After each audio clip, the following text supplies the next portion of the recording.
Hello, everyone. Welcome to Storypath Showcase, where this episode we are looking at the stunning conclusion of Family Matters in They Came from Camp Murder Lake. Before we dive into where we parked, we have an opportunity to make tweaks to our characters and to spend any experience points that we have outstanding. Before, I guess, first things first, does anyone have any experience points they would like to spend?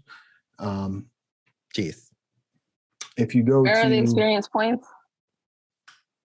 What's that? What are the experience points again? Where'd I get those? The points I gave you, like when you resolve aspirations, things like that. You should have somewhere between like 9 and 11. Yeah, I have 10. Yep. So if you go to page 69 in They Came from Beyond the Grave, you will find the experience expenditure chart. You can increase a single attribute, your favorite approach. You can change your favorite approach, I should say.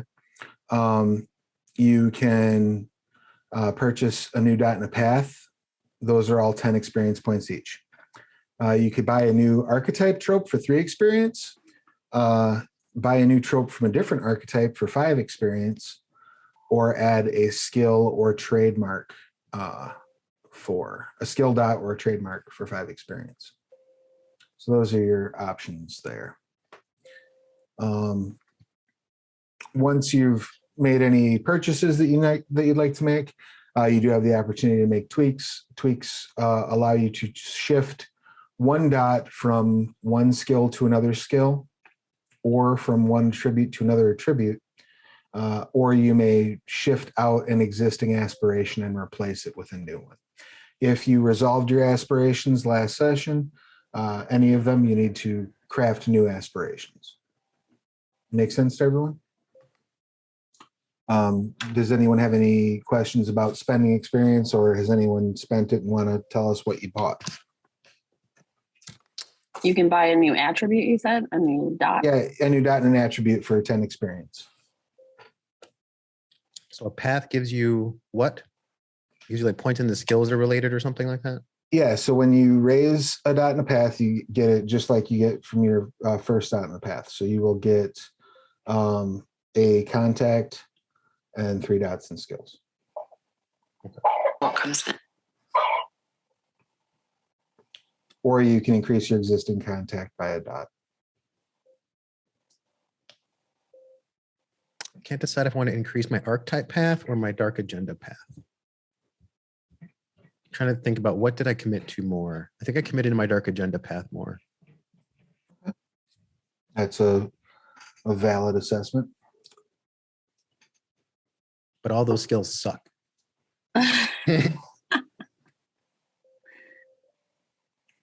What is the page for the experience expenditure? 69, dude.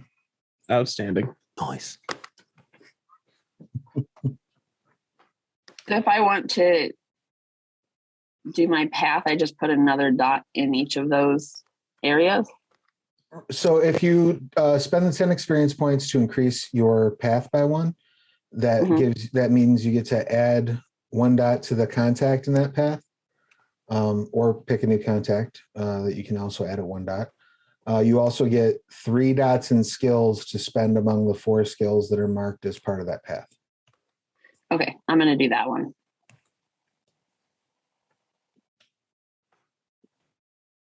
It was 5. I think I'm going to shift 1 point of skill from a skill I haven't used yet, that I probably won't be using. I'm going to shift it from culture. Okay. And I'm going to put it in aim because I'm ready. Excellent. Just make sure that you put maybe like a little X on the line for aim, because the one requirement of shifting to wherever you put the dot to, you need to make a roll using that this session. Oh, I will. I have an aspiration that matches. Excellent. Chaz, any expenditures on your part? Yeah, I think I'm gonna get me some tropes. Nice. So I'm gonna get Groner and Obvious in Hindsight. And are those both from your archetype, or are those from? One is outside the archetype, so that's 5, and the other one is an archetype. So I think that's 3. Yep. And what do those two tropes do? So let me pop on down.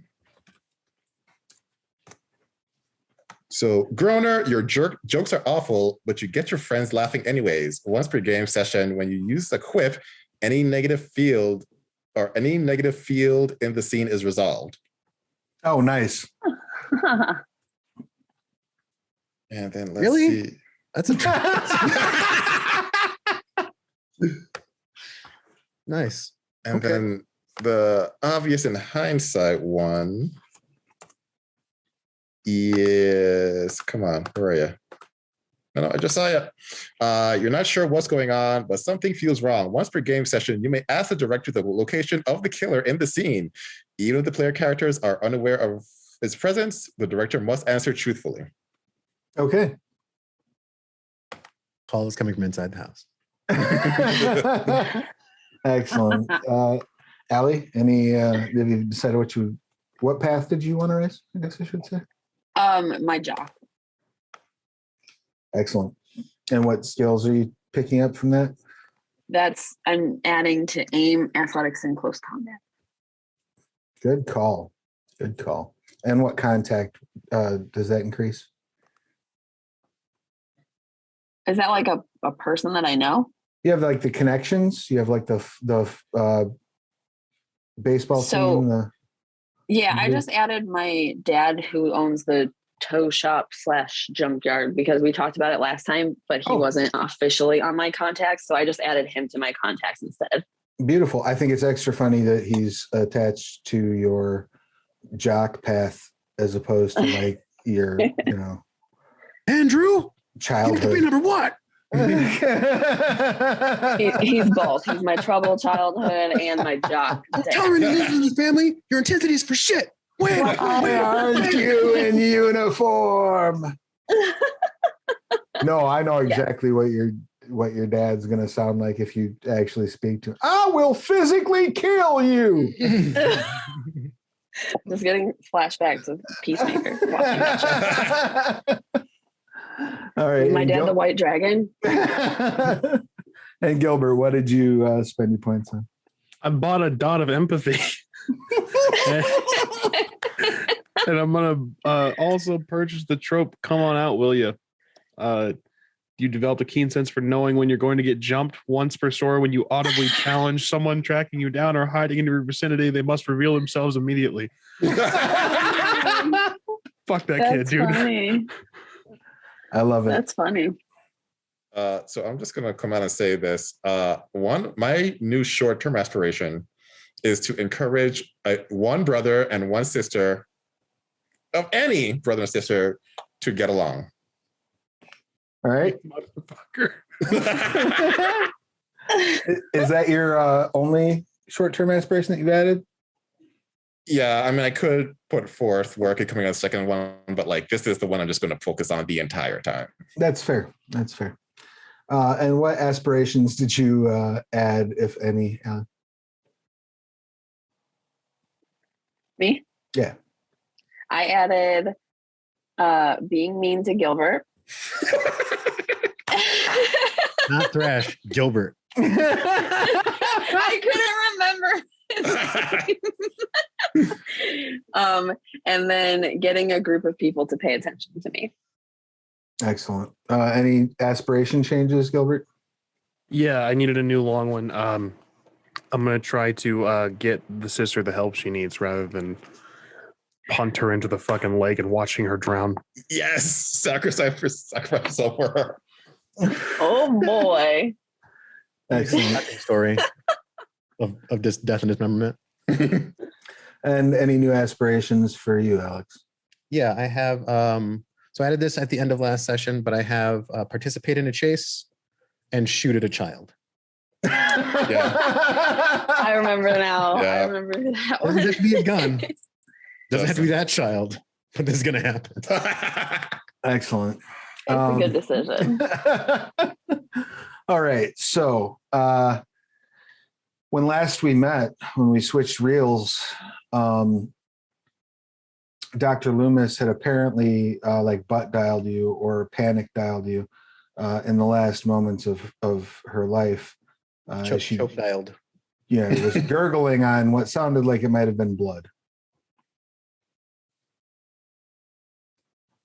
Could have been stew. I also want to say, I have my baby monitor on, so if you hear weird noises, it's just to add. Thank to you. the creepiness. Thank you for the heads up. I would have lost my fucking mind. Holy shit. Look, it looks like it's straight out of what's that shit? That Paranormal Activity. Yes.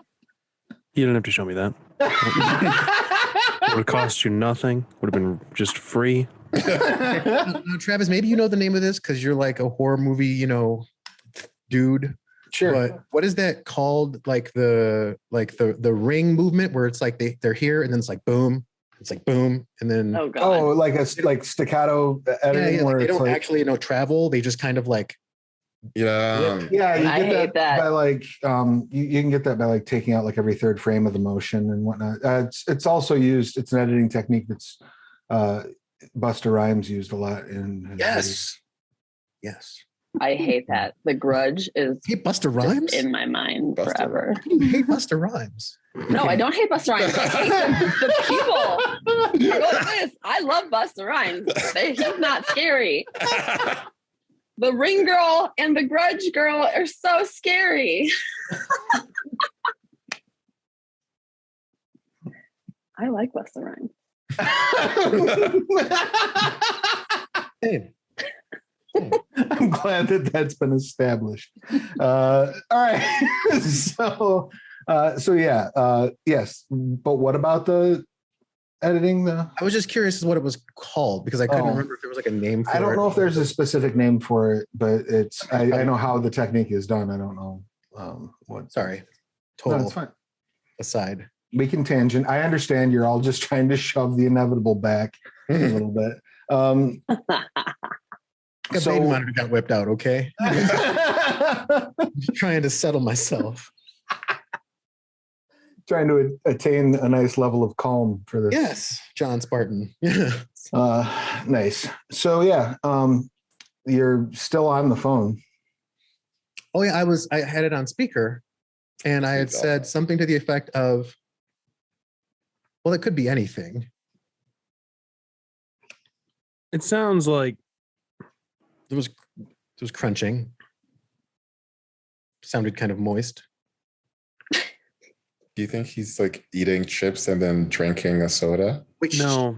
I'm gonna listen again. What's happening? I don't recall if this actually got communicated at the end of last session, so I'm going to go ahead and communicate it now. So there was the gurgling, and then there was like a crashing noise, What kind of like a car like a crash? slow car crash, Oh, like bending metal. my fucking car is still in the garage. wait, but didn't the doctor say they were parked outside? Yep. We'll tell you what, why don't some of you go back to the house? Not me. I should probably go because I have her VCR. We're in this together. What do you mean not me? Well, so here's the thing. There's a lot going on in the town that we still haven't gotten to the bottom of. Now, it's regrettable that something might have happened to the doctor. She wasn't my doctor. That's all well and good, but it is my car. It sounds like, oh God, Well, no, they were in their own car. So all I'm saying is I want to. no, I understand that, but my car's still parked in the garage. What if she fucked up my Pontiac? Oh, so you're not worried about the doctor either? Well, I am worried about the doctor. It would be cruel for me not to be worried about the doctor. I don't think any of us are really worried about the doctor. Is I don't anybody feel worried like about you the were worried doctor? about the doctor. Sorry, Thrash. You seem more concerned about anything that's not the doctor. If something happened to your truck, how upset would you be? I thought you were worried that Nano. I'll get a was new part of this. Daddy's money must taste I thought you real were worried. good. I thought you were worried that Nano was part of this, and so I was going to go get. So and I don't want to be alone with Nano, and she wants to go with me to the house. I'm not trying to be alone and murdered by two. No. Hey, Brad. Well, Brad's gonna have to drive you there anyway. So we just drop you off somewhere. I mean, if you want to give me a ride, that's great. Suspicious as fuck. You got to realize how this sounds.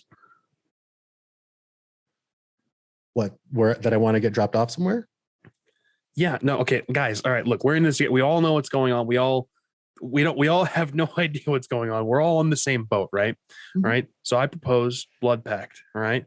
We are in this to get. Yeah, no, it's getting fucking real now, buddy. Blood pact. We're all in this together, right? Everyone agree? Yeah. Man, I'll put aside all my I don't fucking try. Okay, I'll put everything aside. All right. I will put my life in your hands. All right. Blood pact. But what if I did? What if I'm gonna go get the Sure, footage. yeah. I think I'm gonna go get the footage, and then I'll circle back up with you kind folks. And you can I'll blood pact. I'll cut my hand and then smack Thrash on the back of the head. Blood pact, bro. That's not sanitary. Sure, blood pact will do the same thing. Why are they? Nano? I don't want to get blood on her VCR. See, you fucking suspicious. Look, hey, moron. That's a quip. Allow it. While this is happening and they're bleeding all over each other, I'm just going to call a car. Okay. Yeah. All right. We're still in the Best Buy parking lot, right? Yes. If you're going to examine the car, you're not going without me. My dad is there. Well, no, I'm not going to the car. I'm going to go get the video because we already figured out that we don't need to know whether or not the car was suspect because at this point, I think we're pretty sure that, well, the girl did it. Either that or Thrash is lying and Thrash is going to kill you all. In this case, I won't be there. So what kind of video footage are you getting? Of the scene, the missing footage. What happened at that house? Because we still know that there's another survivor that is not Tobias, that is not the girl. Why don't we go ask Tobias what's going on? That's where I was going. Okay, but I thought you wanted to check on the doctor. I'm very confused. I just want to check on my car. All right, look. So you don't care about the doctor? I do care about the doctor. It would be cruel for me not to care about the doctor. It'd be cruel for any of us to be more concerned about anything but the doctor. However, my Pontiac's a very, very close second. She's not my doctor. I have a therapist. That's very healthy of you. She works. I believe you. I don't have a therapist. That is not surprising at all. That's not healthy of you. I will tell you. Let's all go see him. And we'll just leave the doctor to their own devices. I mean, that sounds like we're accessories to murder. How is that our problem? Accessories. We didn't kill her. Should we call the police at least? We could call the police. Yeah, go ahead. What are you going to tell her? What are you going to tell them? A 7-year-old killed her doctor with a car after killing her father with another car? I'm going to go find out what happened to my little sister and my vehicle. Here's what I think happens. You call the cops. You go to jail. That's what I think happens. Accurate. You're absolutely right. So it was a dumb idea, and I apologize for speaking it out loud. I'm gonna go find out what's going on with my little sister and my car, and the doctor. Is anyone gonna come with me? I'll come with you. I need you to be on this blood pact. I really need you to be on this blood pact. I don't want to get blood on your sister's VCR. I'll do it after. Brad. I guess I'm coming. Just drop me off at the hospital, and I'll stay in touch. Yeah. Should we go get the doctor and bring you both to the hospital? I don't think we're going to the same hospital.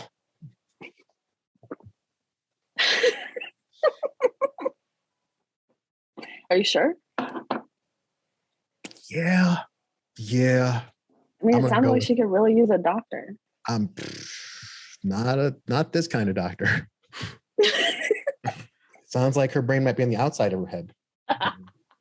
So let's go. I'm already in the passenger seat of Brad's truck, just like, let's go. We'll cancel the car and hop in the truck bed. All right. So are you going to drop?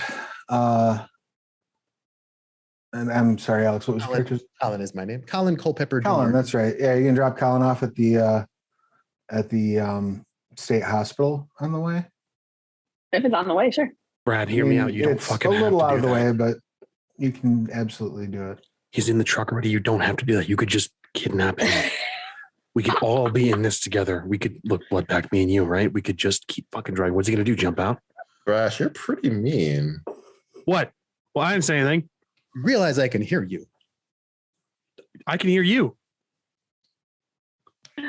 Since Nano thought it was mean, I'm going to drop him off.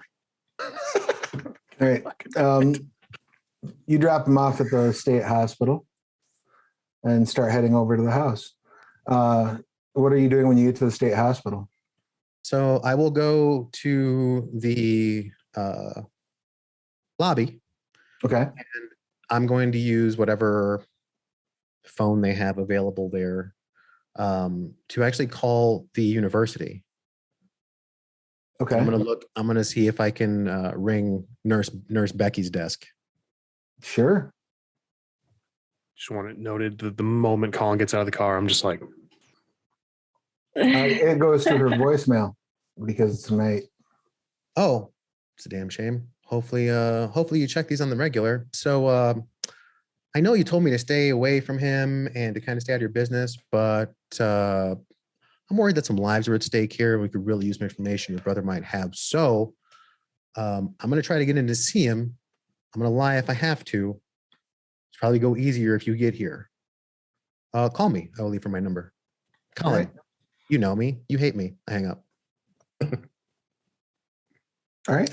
And then I will put on my best face and I will approach the receptionist. All right. She's sitting there behind the desk, looking at a screen, looks up at you. Yeah, what do you want? Just here for a bit of an unscheduled visit. What's the patient's name? Tobias. What's Becky's last name?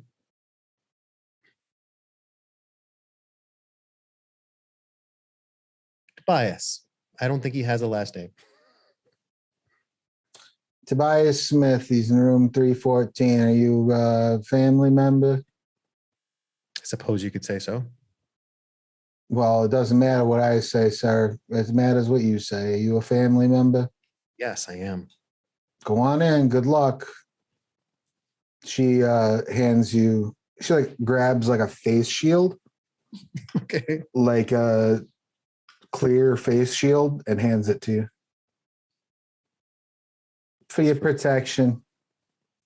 I'll put it on. Thank you. You're lovely. I will back away slowly. All right. And I will go to Tobias Smith's room. You're walking down the hallway. Each of the doors is closed and has like a sliding viewport in it. Mm-hmm. Most of the viewports are open, and you hear like various whispers, and one of them is like, I can't sleep. I can't sleep again. I can't go through that again. I can't face it. You hear another one, feminine voice saying, you don't understand. They love to watch you hurt. They care about the pain. You hear another voice. No, I swear, I was on the boat. I thought I was safe, and he just jumped out of the water behind me. You gotta drag the lake, find his body. And you come up to the proper door. You know, all that stuff sounds really interesting. I will make a note of who they are and like what their room numbers were, Sure. just in case, because I don't know if we have any of this stuff back home in the log. So I just note it future reference, and then I will go to Tobias's door. There's just a slight crack in the viewport. It's not all the way open. peer through. You hear kind of a crunching noise. And his back is turned to you. His one arm he's standing, his one arm is at his side, sort of just fidgeting like this on the cloth of his overalls. Mhm. And the other arm is clearly bent. Tobias. He spins around quickly. You see a maw of several cracked and jagged teeth, splattered entirely around the edges with blood. There's patches of hair that clearly have been ripped out of his head. And he holds up his other hand, and you can tell that he has clearly chewed off his index and middle finger on his hand. Ew.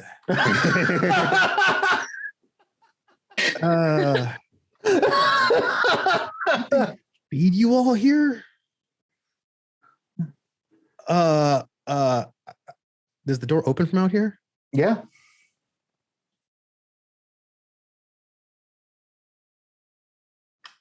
I open the door. All right. As you open the door and you're making your way in, by the time you get inside, he's gotten like most of his left side out of his overalls. Hey, you're gonna need to calm. Hey, Tobias, you need to calm down. You need to calm down. Calm yourself, or whatever the hell. Breathe. You Don't see chew. his left arm go down the back of the overalls.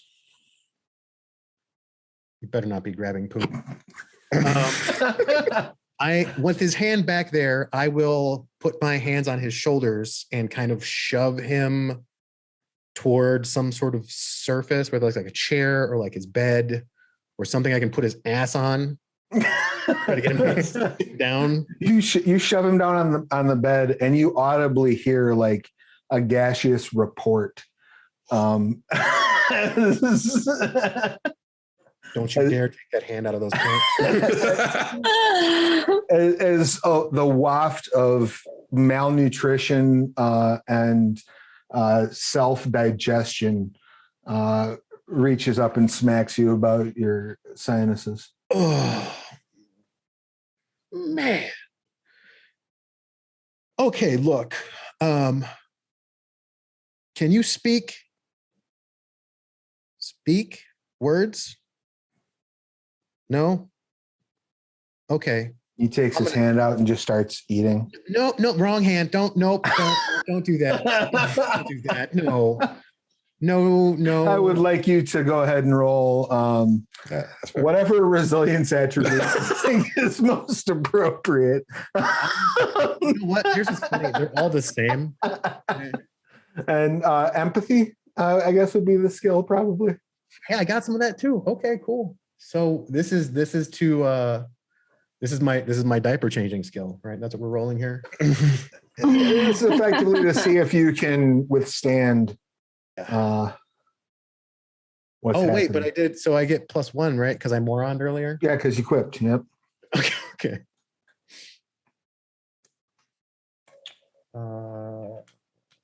So 5, 6. Oh, excellent. You managed to completely retain your composure and fight away any sort of gag reflex. Look, I just need you to. I need to keep the chocolate fingers away from the face so that I can talk to him. And I'm going to look him in his wacky little eyeballs. Tobias. He locks eyes with you. The house in the woods, the fire. Where's the video? The movie. Where's the movie? The recording.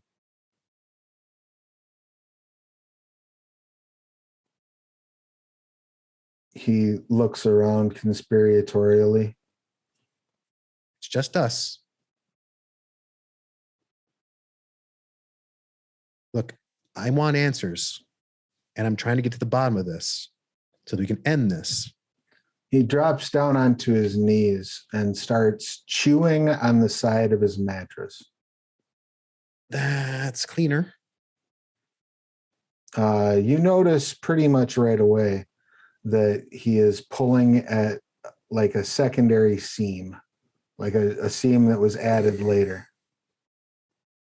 Well, do I have anything jagged on me? I don't think I do. I think I know what he's going for. So I'm going to help him destroy his mattress. Excellent. You grab it, and it actually pulls away pretty easily. You realize that this was not like sewn by a master tailor by any stretch of the imagination. This was, Okay. barely enough to hide it. And he reaches in with his left hand and pulls out a Ziploc bag that is very clearly caked with some dried bodily substance, maybe a couple different dried bodily substances, but that Ziploc bag is like got as much air squeezed out of it as possible, is folded over and taped up, and has a cell phone inside of it. My eyes will get huge, like I see the Grail huge. All right. So you want this to get out? He tosses it at your feet. Look, we're gonna get to the bottom of this. Okay. You need to stop eating yourself and shitting in your own hand. And maybe they'll let you out of here someday. Your sister's probably on the way. So you might want to compose yourself before she gets here. Here, I'm gonna take my mask off and put it on his head. Maybe this will. As you pull the mask off and like lean towards putting him on the head, he leans in close towards your ear. Oh no.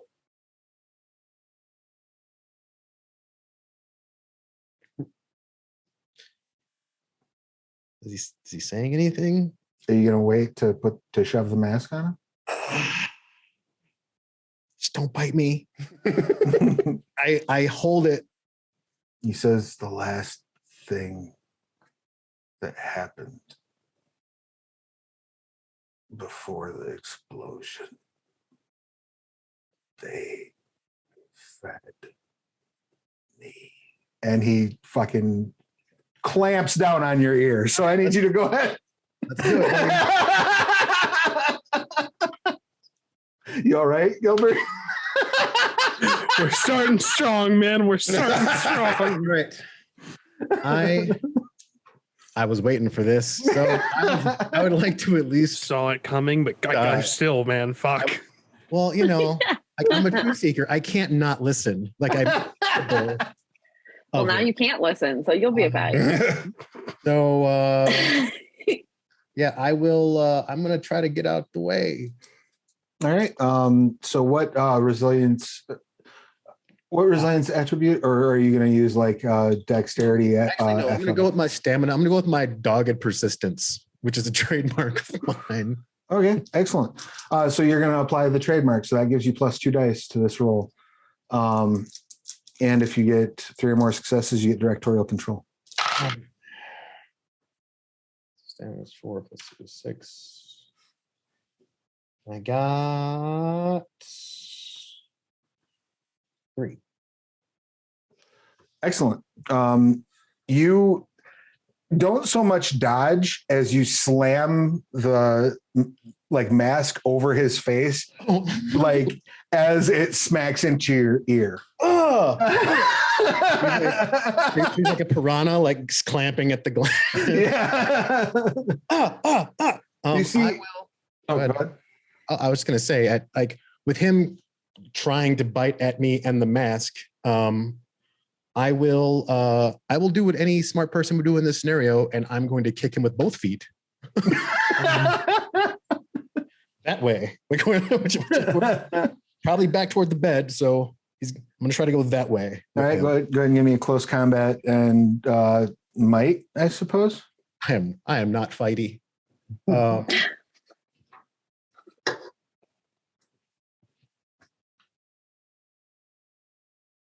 So if it's all the same to you, I'm going to opt for my nimbleness because I'm just not a very strong chap. Okay, that's fine.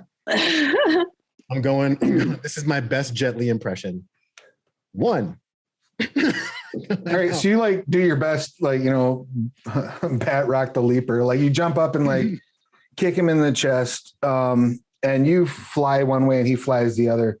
And you see as he lands, he starts in frustration, seemingly chewing his own lower lip off. And just starts screaming, "They fed me! They fed me! They fed me!" I grab the phone and I get the fuck out. Nope. As you come running out, two orderlies come running up and like looking at you for an explanation. He's hungry. He's hungry. They run in and you hear like a struggle and just the echoing of him shouting, they fed me, blending in with the other echoes. They love your pain. They're there to watch you suffer. Yeah, I'm not 9, 10, never sleep again. Nope. Full bore. Hopefully it's a push door. Otherwise I have to possibly stop and swing that bastard open. You take off out into the night. The rest of you, as you round the corner pulling up to the Robinson home, you see the familiar dancing of red and blue lights against the houses. Son of a bitch.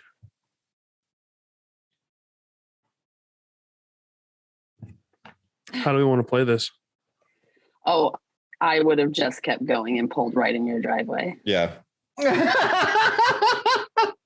God, Brad. As soon as you pull in, Nana's going to get out of But the you should have VCR. said, how are we going to plan this when we drop Culpepper off? Do you see who you're with?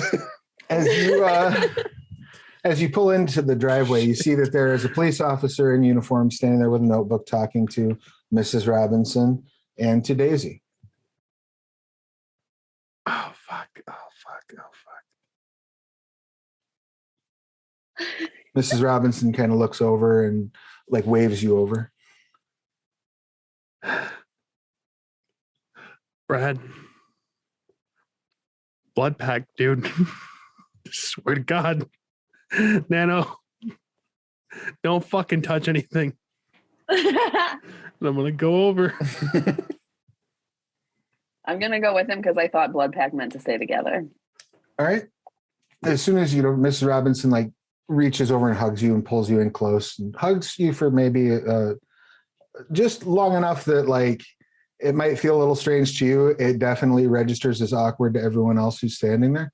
And she says, there's been a tragedy outside.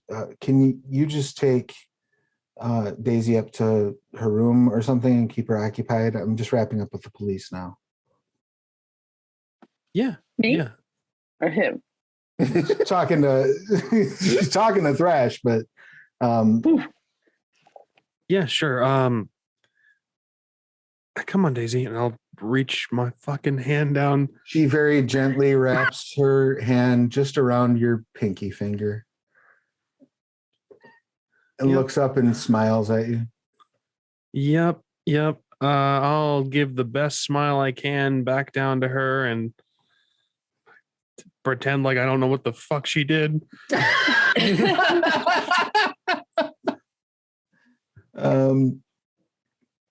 Okay. And yeah. And the rest, are you all going inside? Yep. All right. You three walk up into her room. How you doing, Daisy? You okay? I'll be okay. Apparently, Dr. Loomis was stalking around outside and maybe felt guilty about all the abuse that she's heaped onto me. So she hurt herself and crashed up the road. Yeah. It's weird. We told her Mrs. Robinson gave her a call, or I gave her a call that we weren't going to need her today. I know. Super strange, isn't it? Yeah, it's weird. Are you doing okay? It's been a pretty busy day. Oh, it has. I'm tired. I could use a nap. We'll give you some time so you can take a nap if you want. I'm gonna see about dinner after when we get the police dealt with and whatnot. What do you feel like tonight? Maybe we can get something special. Is that a VCR? I brought it. Where do you want me to set it up, Daisy? My TV's right over there. I wonder if I bet my tapes are in the basement. She runs out of the room. Start setting up a VCR.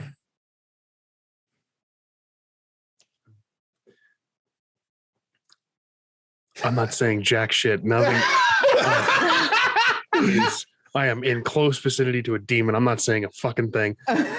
Everything's fine. We're fine. This is fine. She comes running back into the room with well, she's run out of the room. You can like hear her run down. You hear the pitter patter of her feet run down the stairs. Are you going to try to do anything in the room while she's gone? Set up the VCR. Excellent. Shit. Oh, God. I like visually scan, but I'm not touching anything. You definitely do see some disturbing crayon drawings. Is there anything new on her tiny table? Did she draw any of this? Did she fucking... Is there new drawings? Her most recent drawing is the one of Mr. Robinson. Mr. Robinson, yeah.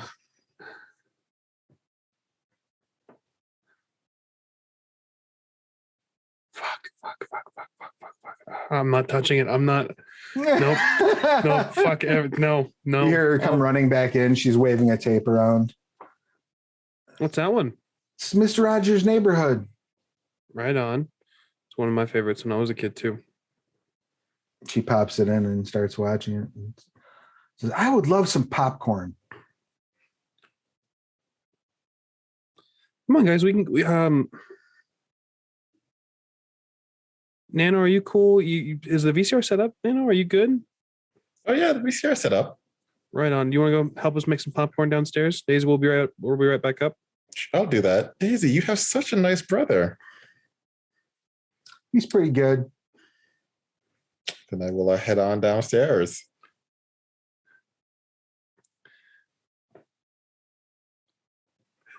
Why do you do this? You as a person, why did you do this? She's sitting on the end of the bed, like feet crossed, like kicking back and forth, singing along with the theme song. Just gonna look at Brad. Help me. I'll just go be like, I got you, bro. I'm gonna go downstairs and look for a beer. All right, so the two of you are downstairs making popcorn and looking for beer. With the worst people.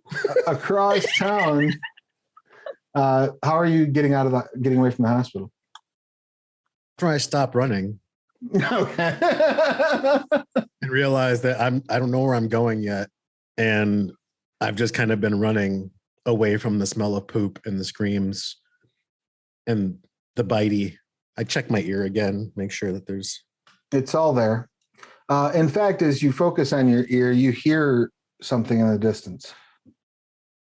Just kind of a repetitive squealing sound, like a rusty wheel.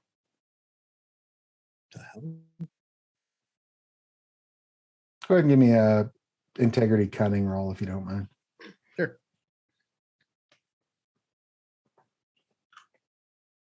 For some reason, I thought town was safe. For some reason, I thought they'll never leave the little dirt patch that they reside on. Got 3. You look down the road and you can see past the hospital, coming this direction, side of the road, the silhouette of a man dragging a Red Rider wagon. No fucking way.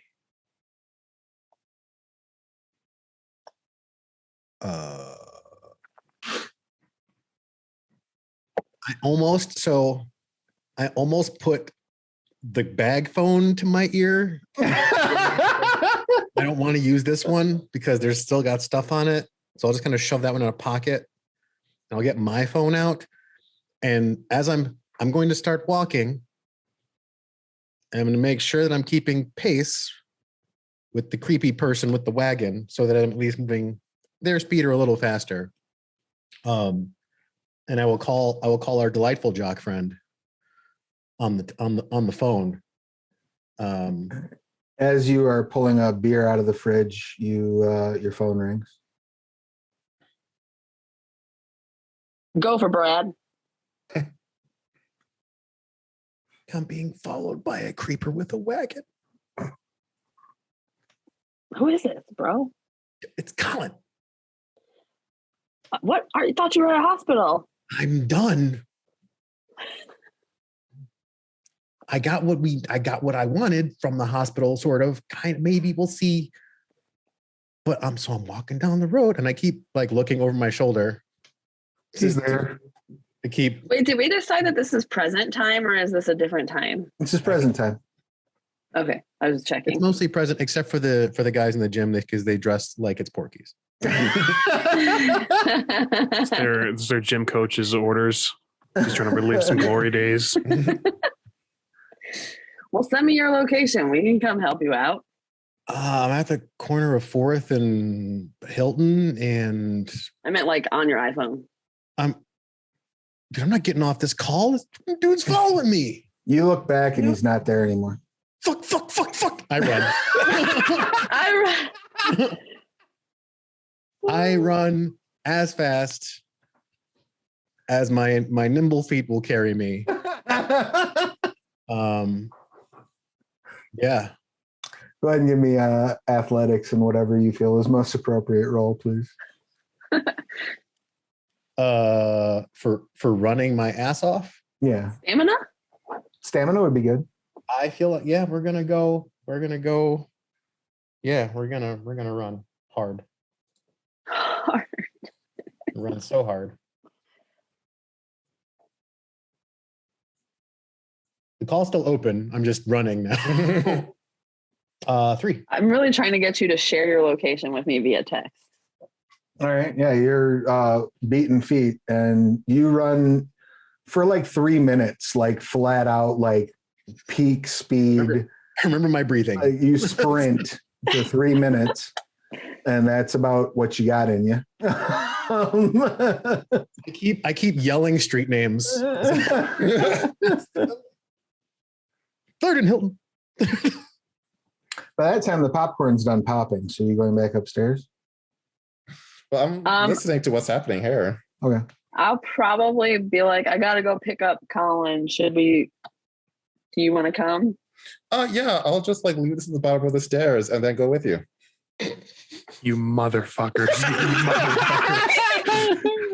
We'll yell up, but I don't know if you'll hear us. But we'll yell up, Thrash, we gotta go get our bro. Popcorn's at the stairs. Sons of bitches.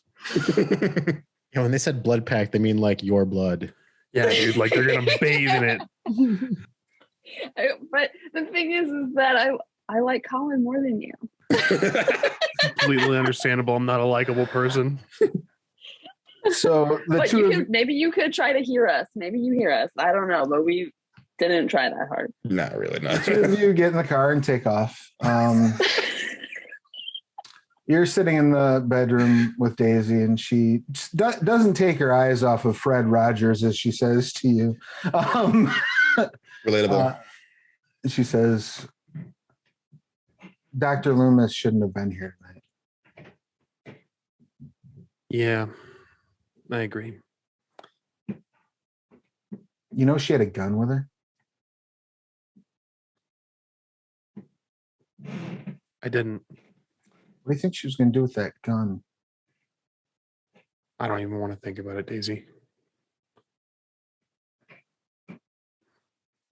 I don't. Can I trust you? Of course.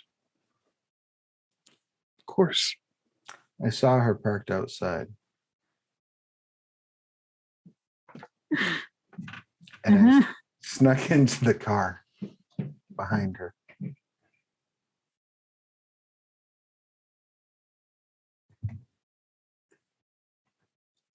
What happened next, Daisy? How long do you think it'll take the police to figure out she shot herself in the back of the head?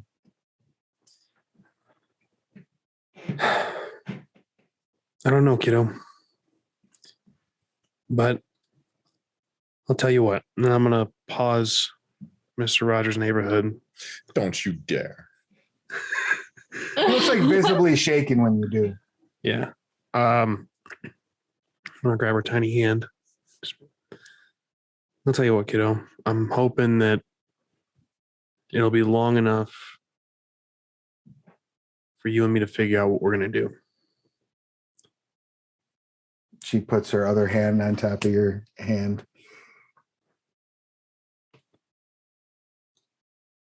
I don't think that you and I are meant for city life. What do you think of Nano? Seems nice. How about the rest of them? What do you think? I don't trust him. Yeah, that's my worry too.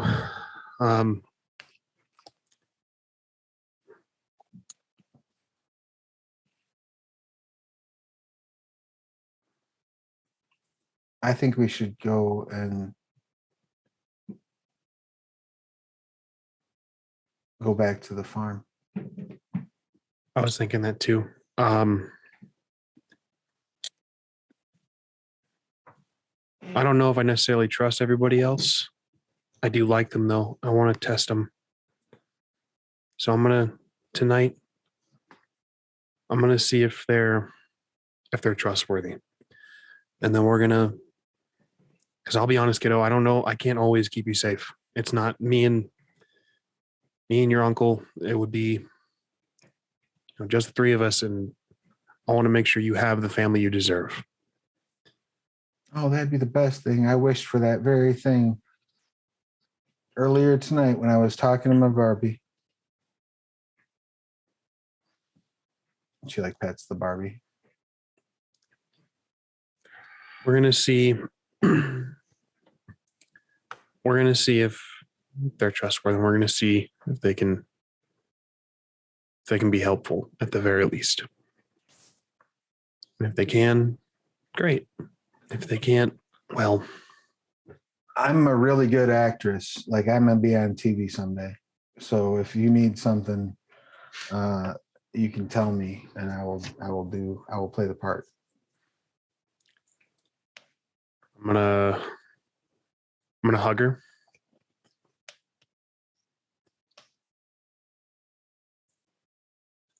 You let your big brother take care of this one, kiddo.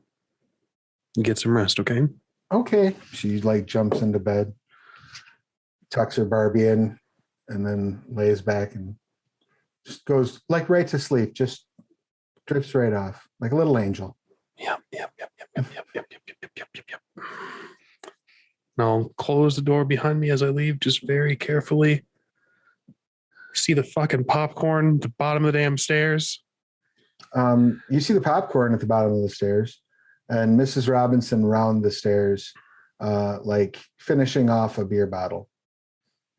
I have bigger problems to worry about. Oh, okay. Robe open. Yep. She looks up and acts stunned for a moment, says, "Oh, sorry, I didn't see you there. It's been a very rough night." Yeah. It's been a hell of a day. Daisy's gone to sleep. It looks like my new friends have taken off as well. Shit, I forgot something. Oh, fuck. Yep, you forgot it, didn't you? I forgot a couple things. Oh, it's too late now. I'm not going back in that fucking room. She says, "Well, whatever do you plan to do with the rest of the evening?" And she sort of leans on the wall a little bit.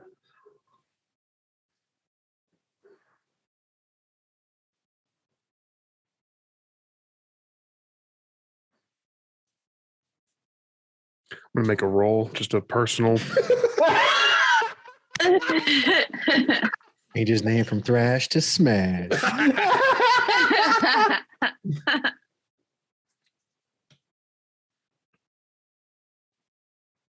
You, Mrs. Robinson, and I'm going to go downstairs. All right, you go downstairs, and then we fade to black as you go downstairs. While Stressing out. you pull up to a very exhausted, just dripping with sweat, Colin. I don't even wait for the truck to stop. I just climb and I like kind of half flip into the back. So over, like barely inside. Fucking go! Go! Go where? Anywhere. You are immediately hit with this waft of like hospital fecal matter smell. So those of you who are in the cab, go ahead and give me a whatever your resilience attribute you'd like to rely on, and empathy. Oh, this is not good. Man, empathy is not something I'm good at. If there's another skill that you think would apply to like holding your shit together for your character, I'm happy to entertain it. 2 successes. All right, yeah, you don't like get sick or anything. I have no arguments to make there. I have 1 success. All right, you're grossed out, but it's not debilitating. Bro, you smell. I know. I know. Everything smells. Everything is shitty. Everything's shitty. That's I'm funny. shitty. The phone is shitty. I'm looking for that dude with the wagon. Is he anywhere in sight? Go ahead and give me either integrity or enigmas and cunning. Okay.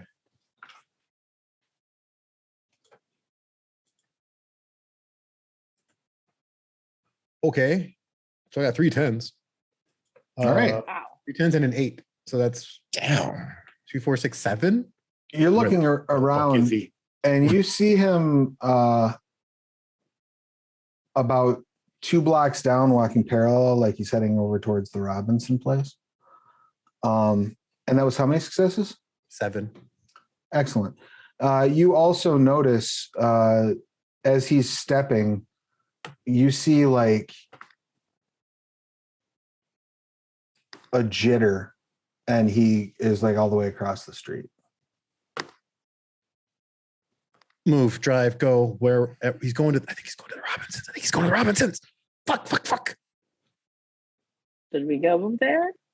I don't know.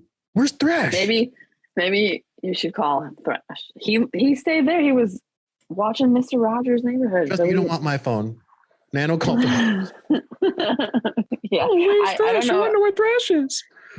What happened to the blood pact and all I of the think Nano's griping the only one who has the number. I have Thrash's number, yeah. I want to call him. Yeah, but keep driving because that dude's coming. He's right there. He's right. He moved fast. He moved again. He moved. What, am I driving, following him driving, or away from him? No, call Thrash. Just get away from him. I Driving away. I try not to wipe my eyes because I know my hands are gross and I don't want pink eye today. Right? So I'm like trying to wipe my eyes to like make sure it's not, my vision or like my contacts or something. I don't know if I've ever seen a character, a player almost have one of their characters inadvertently give another one of their characters pink eye before. That might be a director milestone for me. Pretty sure that's a first for me too. I have the right between the eyes trope, but that's not what I meant. You wipe your eyes, and yeah, everything seems normal. Like, okay, there's nothing wrong with your vision. For moving, I'm going to unwrap the phone and begin looking while they deal with the Thrash. So then I will call Thrash, and then as it's ringing, I'm just going to say, you do remember that Daisy had Thrash's phone, right? Oh, why would she have his phone? Hello? There it is. Hey, There it Daisy. is. My friends wanted to talk to Thrash. Do you know where he is? I'm not sure, but he left me in the bedroom and I hear some strange noises coming from downstairs.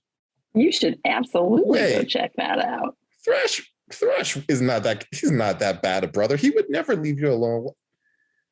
I don't know. Maybe he's in trouble. Maybe you should hurry up and get here. We are on our way, and you should go help him if he's actually no, you stay where you are. If he's in trouble, we don't want you to get hurt. It Stay sounds there, we'll like be he's right there. fighting someone. We'll be right there. Oh God, it's already there. Help. Fuck. Thrash is fighting someone, so he can't come to the phone.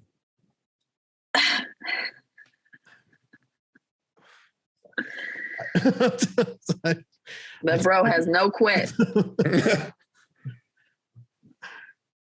I power on the bag phone. All right. You see the footage, the pre-credit scene played back in glorious 4K detail. You see the video of the uncle. Ooh. You see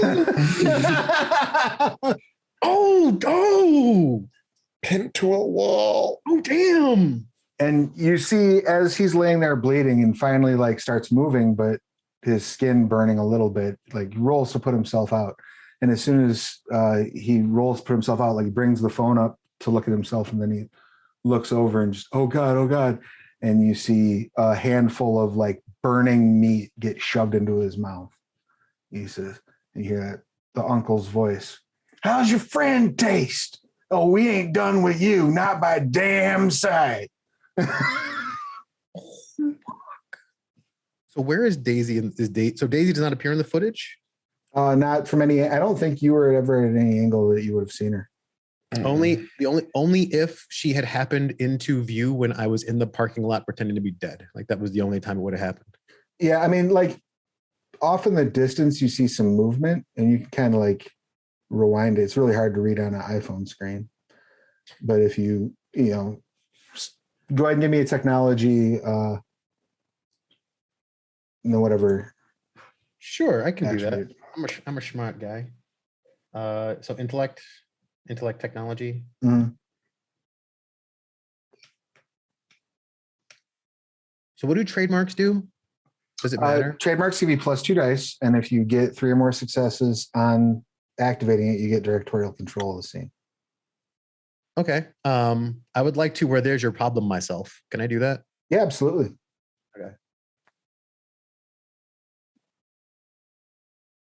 Okay. So intellect 3, 4, 7, so 9. Okay. So let's see. 4. Excellent. So that is a award-winning use of your trademark. You gain directorial control. So knowing what I know about Tobias as both the recasted version of him and as the as a notorious history buff, I would know that he has probably the most capable filming software he could have gotten within the past year on this phone. So as opposed to checking out the video in the default viewer, I'm going to go to his video software and I will enhance. You do so. As I'm looking you for 2 things, Daisy and Nano. Those are the 2 things I'm looking for. you do not see Nano in any of the footage, but you absolutely We don't fucking believe you. As you're pulling up, or as you see, like as he's about to roll over, you see a car pull into the background, and a little girl like get out of the back seat. She's backlit. There's a lot of fire. Hard to say, but definitely physically matches. Kind of this silhouette of a blonde girl against. Damn doll. She does have a damn doll hanging loosely at her side. That's all I need. All right, Nano, you're clear. I mean, I wasn't concerned, but Thrash seemed to be. Are we here? Oh, fuck. It's like wash up first. You got like any handy wipes up there that you use for anything? You pull up to the house. The lights are mostly off. I would like each of you to roll integrity cunning, or if you have another investigative skill you would like to use, you may do so. I would also like Thrash to roll integrity cunning, though he has a complication of 3 on this roll because his current activities are not very full of integrity. He's distracted. Excellent. Gotcha. 3 successes. I got 110. Donut. Excellent. So with 2 successes, you can see the silhouette of a pair of bodies in the window of the den. They're upright, but remarkably close to one another. And the more feminine of the 2 silhouettes is standing at a very strange angle. How many successes did you get? None. Excellent. So that can add 2 rewrites, or 1 rewrite to the pool. 1 rewrites the pool for the other failure. So that's 2 more rewrites in the pool. And then with 3 successes, you notice the aforementioned silhouettes, but you also catch a little bit of motion in the upstairs bedroom window that's facing the street, which would be Daisy's window. Is anyone keeping my dignity and my chastity intact? Can anyone hear anything though? Like, is there any noise Aside from the noise that would imperil your dignity and chastity? No. Well, okay, cool. Then I would like to. I'd like to notate that they hear. Okay, but just this once. Is that a quip? That is a quip. And then So we hear that? And then you see the 2 silhouettes sort of switch position. And then Brad's going to go, now that's a touchdown. That's a quip. Is that a quip too? Fucking top notch. What's a touchdown? What?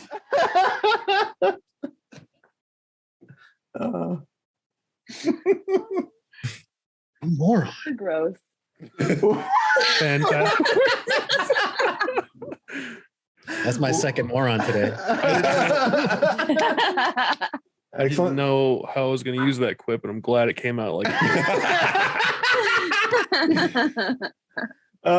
So what are you doing?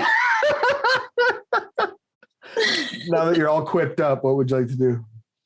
I'm going to let them know that Daisy's in trouble. I told her to keep still, and she's moving up there. She might be wanting to help her brother. I thought there was a fight going on. There's no lights on. Her brother's fighting someone. Look at that. Oh, yeah. They're fighting right there. Where? They absolutely are fighting. You see the silhouette there, very clearly not fighting. They're fighting. I mean, I think the little one's winning, but I don't think they're fighting.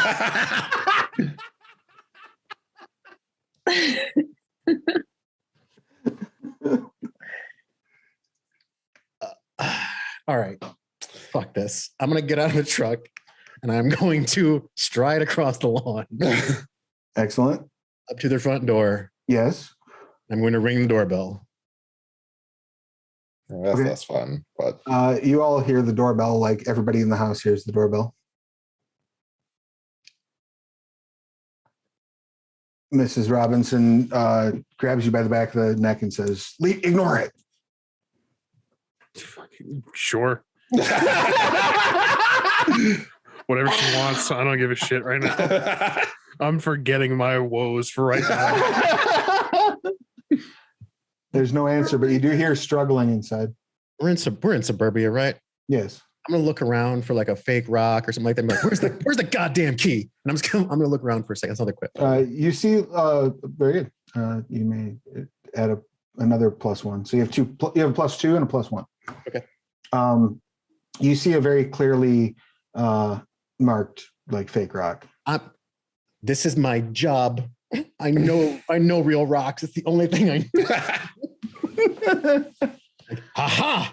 And I'm gonna pick up that fucking rock. All right. Huh. I shove it in on the offbeat. All right. You open the door. I would like you to roll athletics and whatever I don't have any of that. whatever attribute you would like to rely on for sudden reaction to something. Probably dexterity. All right, go ahead and give me a dexterity roll. We lost Colin already. Athletics. Well, luckily, Open the door. luckily I'm +2. So Yeah. nice. 4. Excellent. You like bend over backwards like Neo type shit as a sledgehammer drops from above the doorway and like swings out like over your face and back inside. I will. I shut the door. As soon as it goes, bam. Nope. You hear like a loud bang as the sledgehammer swings back down and hits the door. What the fuck was that? The Yeah. earth.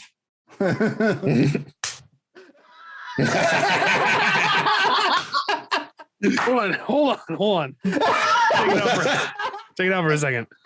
The door is trapped. It's fucking trapped. She passes out. Mrs. Robinson passes out. I'm gonna very quickly get dressed and start moving while I'm doing so. I'm gonna go check what the fuck that noise was. Give me a technology and whatever you would like, or survival would also apply. Okay, I'll take survival and Fuck hung a sledgehammer from the door. that is one success. As you're looking around, you immediately clock that all of the knives have been taken out of the knife block. You see that like various cupboards are hanging open in the kitchen. The door to the garage is ajar, and you can see that inside of the lamp in the living room, like under the lamppost, the light bulb looks surprisingly dark. Oh, Jesus. Her name is not Nancy. Daisy. Ah, fuck, dude. We'll play.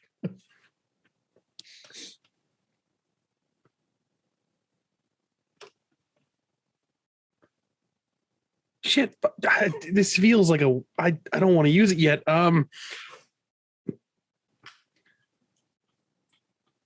No, fuck that. I'll deal with all of that later. I want to know what made the sound. I want to know if my home is being invaded. Woe to any robber that comes to this place. But So you're rushing into the that front area? yeah. I'll do that and then see what the hell the rest of all that nonsense is. As you later. round your way into the like front foyer from the kitchen, you feel something tug on your foot. Jesus Christ! Just what the hell was that? in time to look over and see the sledgehammer hanging limp against the cracked door now. And on the other side of the door, you see him screaming, "It's trapped!" Holding the door shut. I'm like holding the door shut. Like, motherfucking door is trapped. But that all happens just fast enough for you to hear like a click and then a whoosh. As I'm going to need you to pick a resilience attribute to withstand the explosion of the water heater directly across from you. I choose stamina. Excellent. Go ahead and roll stamina for me. Gotcha. And whatever skill you'd like to apply to that would be fine. I think also survival is probably pretty fucking prevalent. Hey, look at that. Oh, that's not great still. Let me see. What? Oh, we're doing good. Two.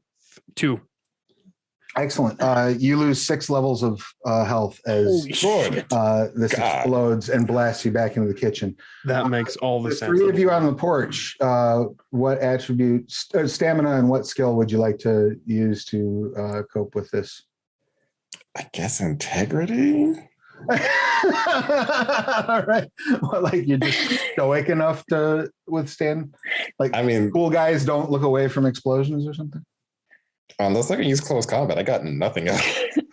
Can I use close combat? I'm gonna go with stamina and technology. Okay, sure. You hear the click and you see like the backdraft coming through.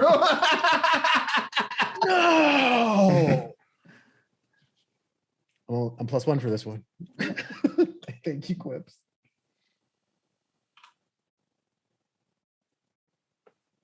So close combat is one of my, I forgot what you call it. Skills? Yeah. Like one of your And- archetype skills? Yeah. So what's your plan to use close combat to help you with this situation? Like to roll with the punch? Yeah. Okay. Go for I it. don't know. So does that mean I get 1 extra dice or what does that mean? Nothing unless you're using like your trademark that goes with it. Otherwise, it's just close combat stamina. Okay. I got 3 successes. If you're wounded, it would matter, but you're not wounded. 3 successes. You take 2. Yeah, I got a 10. So fill out 2 of your wound boxes with 5 successes. You actually like drop to the ground as a piece of the door like zips past your head. Ooh. And how many successes did you get there? I got 6, so I'm assuming I knew where to take cover because I understand all the potential. Yeah, like you dive into the bushes as the door flies off its hinges. Fuck this. So when are we allowed to spend rewrites? Because Whatever. What do you want to do? in time with that explosion, there's something I'd like to happen, and we have a cinematic power that I want to use again. What would that be? With the explosion and the fact that we're like once again next door to the house, I feel like the person who threw the party last night was not happy with the outcome, so they're doing like a part 2. Mm-hmm. Want a party to break out? All right. Yeah. I It's wanna what, three party to break out. rewrites? Is that right? 2 rewrites, I believe. Does anybody have any objection to a party breaking out?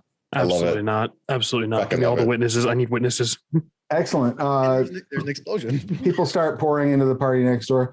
Man, you got fireworks? That's dope. And just wandering into the party. Your phone rings, Nano. No. Hello? Oh, you really shouldn't have just walked into the house. Oh, that wasn't me. That was Colin. I don't know why he went up. He went up. She hangs up the phone. Colin, don't go into his house unannounced. Roses. What would you like to do when you get up? Besides like pat yourself off?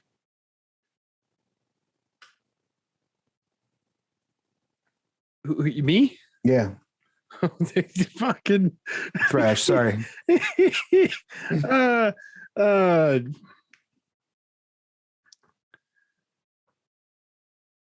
I'm gonna.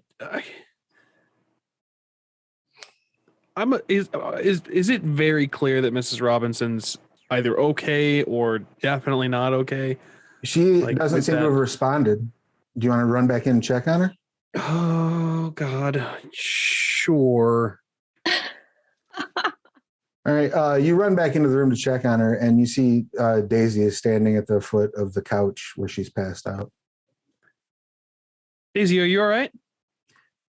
Did you know that Mrs. Robinson was viciously allergic? She hands you the beer to peanuts.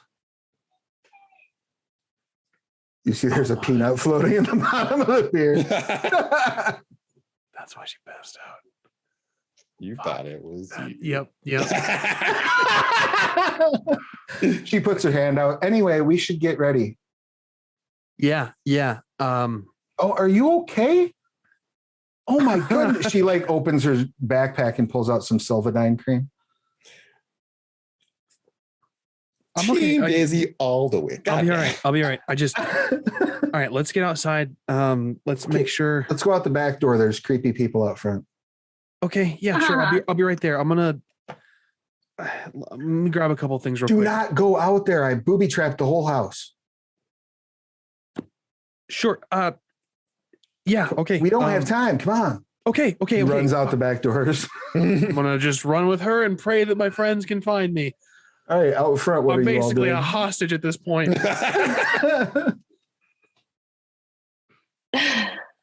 Climbing out of the bushes, pissed. Daisy Warning. called and was like, "Don't walk into my house," which I think is a fair request. So I'm not going to her goddamn house. Look, I'm all about home defense, but I'm not setting up C4 at my front door. Okay, Guys, relax. You know what? I didn't sign up for this shit. That house is on fire. House is on fire. Again. Yeah. Where's Thrash? He's probably You hear the shouting from the front yard when you get out to the backyard. Oh, no, I don't have anything. Thrash! You motherfucker! Hey, keep it down over there. We're trying to have a party. I fucked you! Hey, fuck you, fuck balls. Hey, I'm gonna- Chad, you better tell your girlfriend to shut up or I'm going to come over there and fuck start her Out of head. your mother's ass! This is perfect. This is perfect. I'm gonna shout, "Fuck the both of you!" and then just loud as loud as I possibly can. Hopefully they'll recognize my fucking voice too. The only thing I got. I'm fucking Thrash. Yeah, you allow it, absolutely. Yeah, I allow it. You Pretty recognize sure he it. told you to F off. that sounds like Thrash, yeah. Well, fine. Save me. You know what? I got some words for that guy before we put a pin in this shit. That house is on fire. The house on fire. All these people are fucking crazy. I thought my household was bad. And throwing a party. Are you going around the back? Yeah. As you round the side of the house, you see like one of the party goers from the other side like leap up onto the privacy fence. Like they're going to start talking, but they like hit their solar plexus and just upchuck right next to Daisy. And Daisy jumps back and looks up at him. And motherfucker, okay. just come here. I'm gonna try to punch him, and also I'm gonna start wailing on this dude. But I'm gonna try to I'm gonna steal his fucking phone. All right, you're beating him. Daisy starts jumping up and down. Knock his teeth out. I'm just gonna start shouting. You almost hit my sister. How fucking dare you watch where you're going? This is a private. Just all sorts of big brotherly shit, and be like, "What the fuck's your fucking phone?" So the three of you round the corner and see this situation. What would you like to do? The fuck are you doing? I'm gonna run up and kick Thrash. Daisy runs over and kicks you in the shin. Oh, that's Daisy. You murderous little Barbie owner. I'm gonna leap at Colin. Where's the dealer? Roll close combat.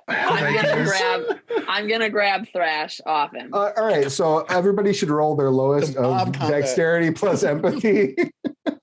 I have an idea. God damn it. I just need to Dexterity plus succeed. empathy. This is combat or athletics. Would Cunning and athletics, whichever is lower of the two. I forgot to use the extra die from my fuck equip. Is that possible to use here? Yeah, I'll allow it. Excellent. I I appreciate it. haven't used mine either. I'll allow it. Probably not. Fuck, that. shit, Okay, no. so you said what am I? Athletics and which one? It's the lowest of. Let me double check it because I always feel like I have it right, and then I look back later and I'm like, nope, I was wrong. I feel like no matter what happens, anytime we play this game, like any one of these games, I end up with 2 dice and I never make successes.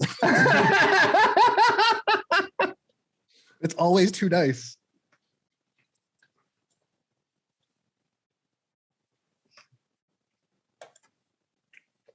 Sorry, I don't know why.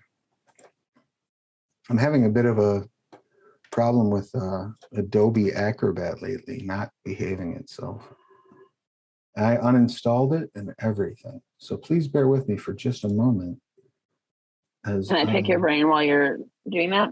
You may, absolutely. What is the favorite approach used for? It's mainly, it basically helps you get extra traits when you're creating a character. Yeah, Oh. so we put an extra die in all of the attributes across from our favorite approach. Whenever we made the characters. Okay, I wasn't sure if it like played into the story in a specific way. Colin, just let me beat the brakes off you, dude. I need to tell you something, and this is the only way. This is Right, why it's I brought the Juck. It's the lower of your athletics plus cunning or empathy plus dexterity, whichever one is lower. Okay. And this is everyone in the fracas, right? Or is it just everyone? Everyone entirely, because you may choose to act at some point. Gotcha. No successes. All right. So we have Chad is at 0. And I keep calling you Chad. It's Brad, isn't it? Yeah. That would have been really funny though. That's okay. You can call me that. I heard Brad. Thrash is at 1. What's Nano got? Now is at 3. Jesus. And what about Colin? 0. Excellent. And then I have just one more piece of initiative to collect, if you don't mind. Mm-hmm. Mm-hmm. Mm-hmm. Mm-hmm.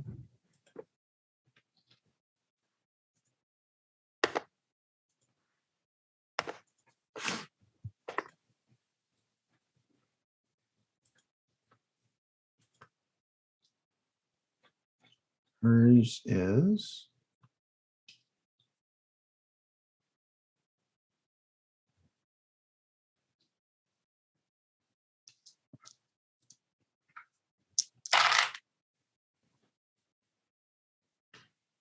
okay. So Daisy's going on a 5.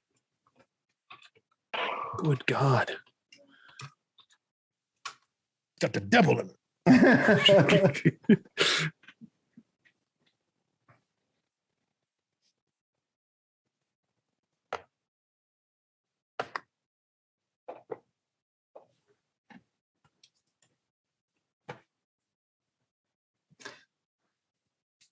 She looks directly at Nano and says, "You got to help me and my big brother get out of here." And I need Nano to make an integrity plus resolve roll at difficulty 4. I'm not sure I want to resist that, but sure, I'll roll. Let's see. 3.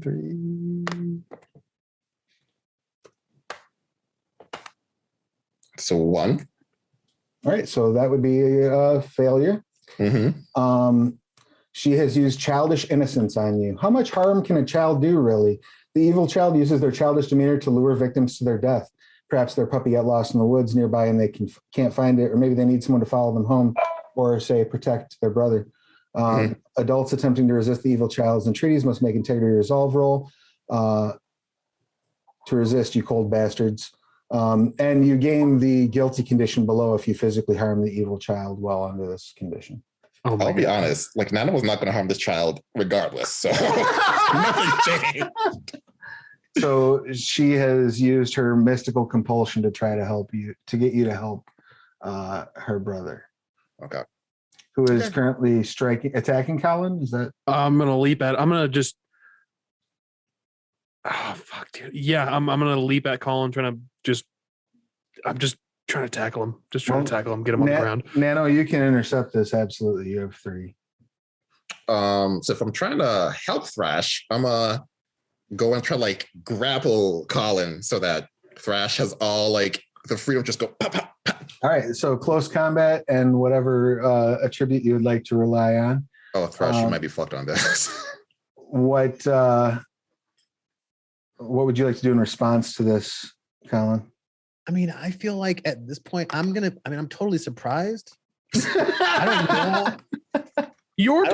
I don't know what she's doing. Like, You're totally surprised by getting jacked by Nano. Yeah, dude.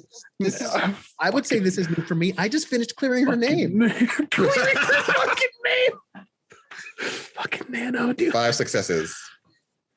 All right, you hop behind Colin and hem him up like in a full Nelson. What are you doing? Thrash, what would you like to do? Oh shit. I'm gonna Jesus Christ. I'm gonna grab him by just go walk up to him, grab him by the back of his hair and then just gut punch. And when he's leaned down, I'm gonna whisper, just please fucking save me. I'm a fucking hostage. Please fucking save me. Don't you ever come near me, my sister, again. Fucking save me. She's fucking nuts. She killed Mrs. Robinson. If I fucking see you again, I swear to God, please, I'll give you whatever you want. Now, granted, I've had a very long day, okay, and I just got gut punched really hard. I feel like this is a great time for me to have a bit of be overwhelmed. I'm gonna choose now to vomit if that's okay. I think I've been holding it in for a long time. That's absolutely fine. But before you do, I would like you to make a might and persuasion roll, if you don't mind there, Thrash. And we'll see if Daisy can pick up on what you're doing. Oh God. Okay. We got 2 10s, two 8s. So we got 4. Hold on, I gotta reroll. Oh, you fucking mine is the only thing that's saving me right now. That's 5. Yeah, 5. 8 target number is 8, right? Yep. 9? Yeah, 8. no, 5. We're good. Fuck. Yeah, shit. that would be that's more than enough. You also will have 5 enhancement because of the full Nelson. So Sick. Back. So like you basically have directorial control over the scene. It's 10 Excellent. I'm success. gonna just punch him and just look at, please, I'm gonna take that guy's fucking phone, call him, get his fucking wake him up and get his fucking phone number. I will fucking kill you if I ever see it. So we're probably gonna end up fucking going to Uncle Rufus. Find me. I will fuck your world up, dude. I will find you. While that's going on, is Brad doing anything? Brad failed. So I guess we're watching. I mean, you can act now. You're at initiative 0, so you can take an action. I think I will try. I'm trying to separate the fight. I'm gonna have to go get my baby in a second too. Sure. So I'm gonna try to separate the fight, and I think that it's very feasible that the guy whose phone he took could potentially be on the football team, so they may have my number in there because there's probably a ton of football players over there. That's fair. Grab the child and you step in and try to push them apart, but there's 10 successes. You're not getting between them. And what's Colin going to do? I'm going to listen intently to my insides and my outsides. All right. I'm taking in the situation because you know what? Here's what I'm worried about. I'm a nerd. Okay. I've had my ass kicked before. I will live through this. I'm worried about what Daisy might do. So I'm going to take my licking until he's done. Because I've decided I'm going to bury that child in the woods. After I out her. You suffer you throw up. And then you suffer 2 levels of damage, but you also will have a condition that is hamstrung. Okay. As you feel something sharp move along the back of your left ankle.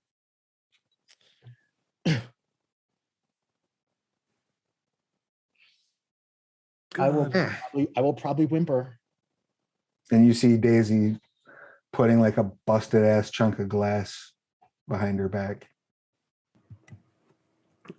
I'd release him at that point. All right. And go- He hits the ground. Come on, Daisy. I'm gonna grab the dude's wallet and phone that I said I was gonna grab his shit, and make sure I have my car keys. We're gonna get the fuck out of here. Please save me. She throws the glass behind her back and takes off. Sick. I'm gonna take the dude's wallet and phone and get the fuck out of here. We're going. Please save me. All right. Are the two of you just watching Daisy take off? Yeah, she said like protecting my brother made sense to me. All right. Protect it. You definitely see that Colin's not getting up. Oh, somebody's cranky. Oh, goodness. Yeah, she's sick. She doesn't feel good. Well, Did I see all of that? So I had you guys in my ear the whole time. Yeah. So I heard everything. Yeah, you've been watching, so you saw Daisy throw the glass, and you see that Colin is laying on the ground now. So if I use pep talk, how long does that last? Is pep talk the one where you remove someone's condition? No, pep talk is like if I motivate people towards an action, they get +2 enhancement. So we gotta stop that little girl type of thing. Then that would last until the for anything involving that action until the scene is over. But she's leaving the scene, so I guess that doesn't really help. Yeah. I'll see if Colin's okay. I'd be more worried about that than the girl, probably. Go ahead and make a medicine roll with whatever attribute you'd like to. Medicine is not my strong point. I do have one. Okay, medicine and Intellect, maybe? Or cunning? sure. Yeah, both of those are the same, so that works. All right, 1 second.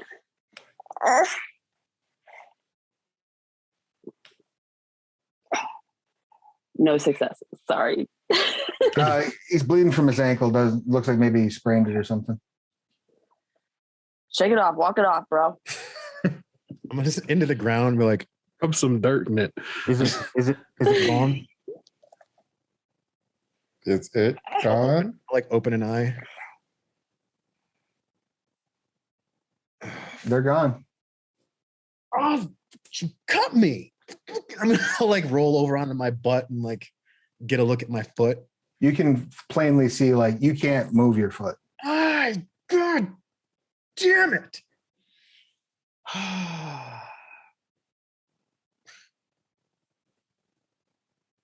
Brad, help me into that party. Okay. Can I hoist him over the fence? Yeah, absolutely. Seems like the quickest way to get that job done. A bunch of partygoers just grab you and assume that you're crowd surfing, and so they kind of pass you around the crowd. To the bathroom. The bathroom.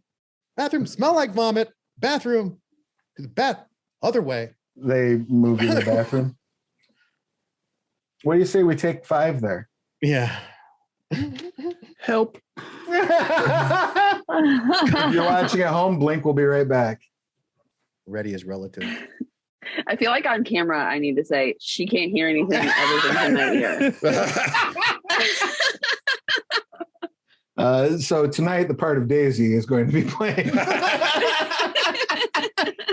Don't make it worse. I'm already conflicted. If I see the child, I'm gonna not want to hurt the child. See, that's why I had to hold you down, Colin. It's fucked up.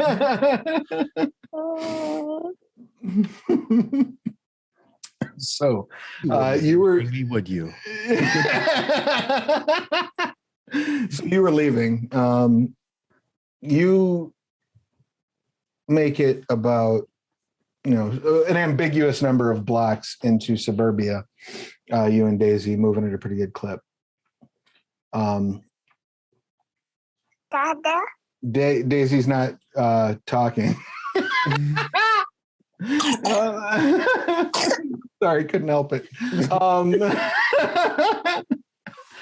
Daisy's not talking. She's just running.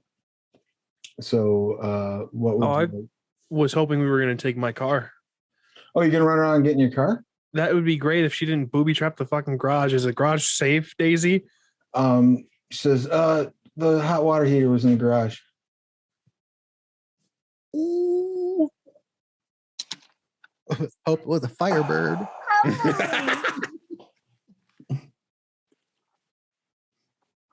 Oh, more later. Let's go.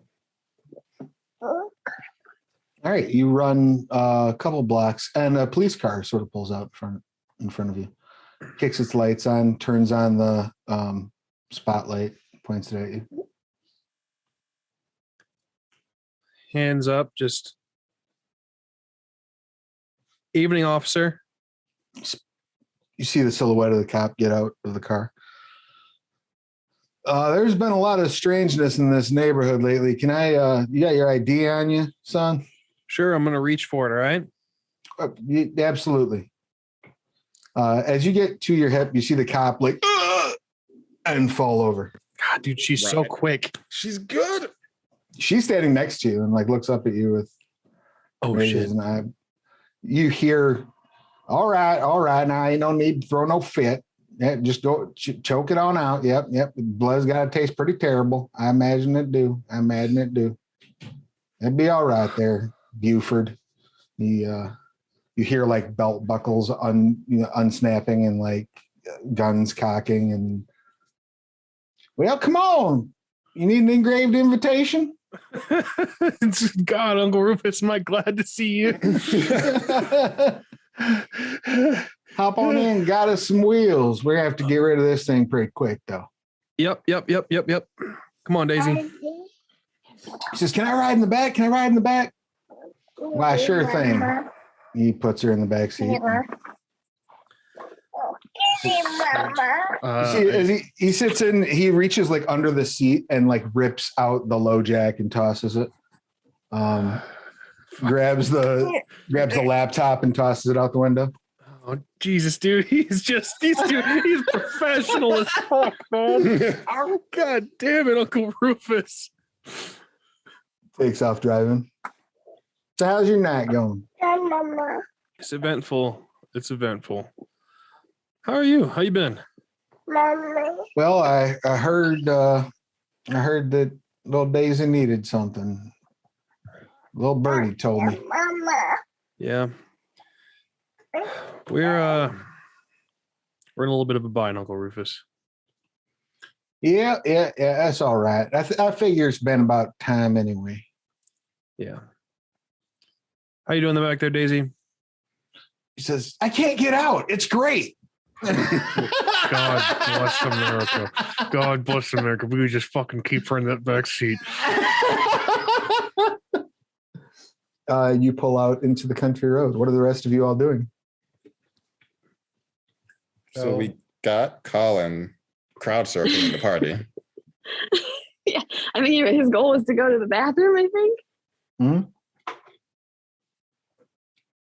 By the time you get over there, Colin, you've made it to the bathroom. Well, it's always the quiet ones, isn't it? So now that I'm properly snapped in half and I have very angry at the world, I just wanted to find the truth. Turns out the truth wanted to stab me, blow me up with a sledgehammer. Well, you know what? Tired of getting my ass kicked. So first thing I'm going to do is I'm going to do my best to make my ankle serviceable. And to do so, I'm both going to treat it and then MacGyver a splint out of whatever's in the bathroom. All right. So I don't know if there's like a montage thing that I can do here, but this would be the moment that I need a montage that involves like medical tape and me ripping up pieces of my pants. Okay, so Is it a trope thing? No. Is it a trope thing? you specifically activating a montage? Is that how that works? I don't know how to do it, but I know we have rewrites, so everybody can montage, right? So montages, yeah. What that does is it makes an extended action. So you Yeah, there you go. So yeah, I'm going to extendedly treat my ankle in a montage. Okay. So there will be 2 milestones. One milestone will be the actual treating of the wound. One will be the building of the splint. Okay. Each one can be attempted twice, though you may spread the attempts among milestones as you wish. Failing a milestone uses 1 attempt and a batch uses up 2. Okay. You may appeal to the writer's pool for an extra attempt. If you convince them that the action is important enough to be worth it, they may spend 3 rewrites to buy an additional attempt. If the roll to complete 1 milestone leaves successes remaining, you can create an enhancement for the next milestone. Really? Every 2 successes spent on this enhancement increases the level by 1 for the next attempt. Okay. So your first part of the milestone, and are either of the 2 of you helping with this, or is it just an extended action that he's doing by himself? I can hand him, like, if he's in the bathroom doing it, I'll hand him stuff like by the door or whatever, but that's probably the extent of my action. Okay. So once per game session, I can activate. I happen to be an expert for technology. So that will apply to the splint roll, right? Yes. Okay. I don't have anything for medicine, but I have medicine. So. And is Nano going to be involved at all? Nano's a lot of things. I don't know if helpful is one of them. She will do whatever needs to be done. I will likely have, if they're willing to assist me, they will be fetching random shit around the house. Yeah. Nano can do that. And obviously we're not going to have like first choice options here. So, like give me a tube sock, some rubber hose. How many of your injury levels are filled in? 2. Okay. So that would be your difficulty. Okay. The condition will add a complication of 1. Okay. So the first roll, first milestone, I get 2 attempts, right? Is that how it goes? Yes. So this can either be you making 2 rolls, or you make 1 roll and Brad makes another. Okay, I will make both of these, I'm guessing, because I don't think Brad has any medicine. So, all right. I think I have 1 dot in medicine if you need that. You can help me by making sure that you get the right. Find me athletic tape and a splint and somebody's like somebody's broken finger splint. Those 2 one of those for me. I got 4.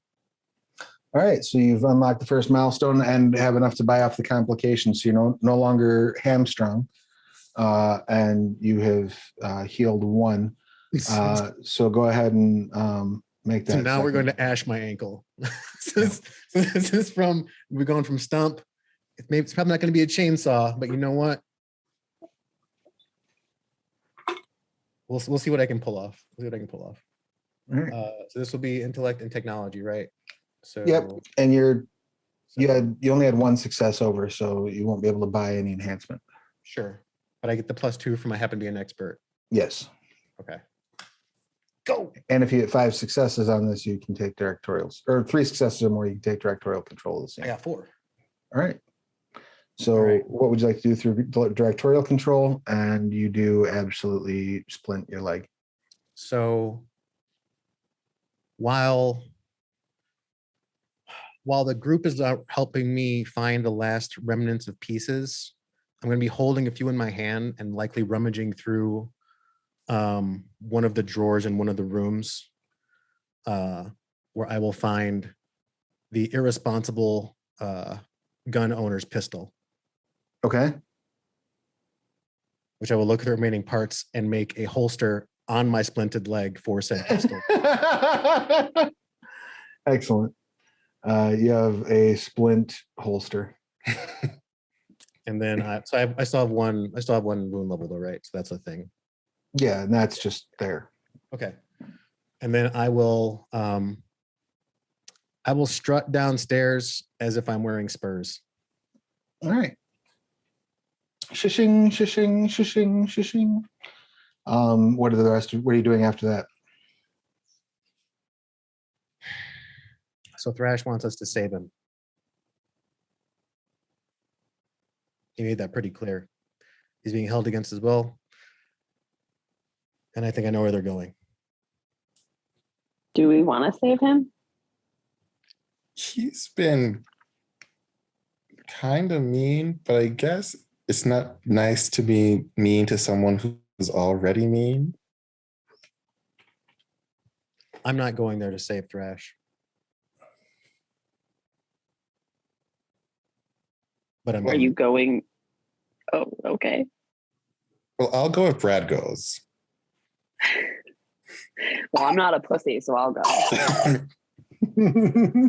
Anna, I'm warning you now. If you get in my way, I may become very upset with you. You know, if I get in your way, you might have to shoot me. Well, that's good because now I have a gun. Don't worry, I won't get in your way. Nobody wants to be shot. How are you getting there? Very good question. By car? Wait, does Brad still have a truck? Yeah. I will inspect the truck for bombs. The truck has not been bombed. that is a Smart. good plan. I will inspect the back seat for children with knives, animatronics or goblins, skeletons or nightmares. Nothing like that. Okay. You drive. The camera cuts back to Thrash. You drive past the turnoff that you were expecting to get from the side at the side road you were expecting to turn on. Ooh. Sorry, my brain shut off for a second there. And continue on that country highway. Where we headed, Unc? Oh, back door to the family property. We got to get rid of this car, right? Right on, right on. Man, you guys really do think of everything. I'm gonna have to learn a few things from you guys. You all right there, Chess? Oh, Spider. And I haven't seen anything alive in here for a while. Right on. Well, I don't know if you know this, but back in the 40s, there's a Boy Scout camp right over this direction. He pulls onto like this overgrown side road. No, I didn't know that. Like I said, I'm fairly new to the area. I'm sure there's a lot of history I could learn. There is so much history here in Springwood, you would not believe it. You are about to have quite the lesson. He gets out, he pulls up to the side of like a small lake, throws the car in neutral after getting the shotgun and various restraints out of the vehicle and pushes it into the river. Or into the lake, I should say. I'll help him push. There's no hope that he just forgot Daisy in the backseat, is there? No. Ask yourself if you really want him to forget Daisy in the back. No. You're right. No, you're absolutely right. That is a Jason Voorhees in the making. Good. I'll help him push. You push the car in. He walks over to like this hand pump that appears to be attached, you'd think, to a well. And he pumps it 3 times and spins it and pops it open, and it reveals like a stairway.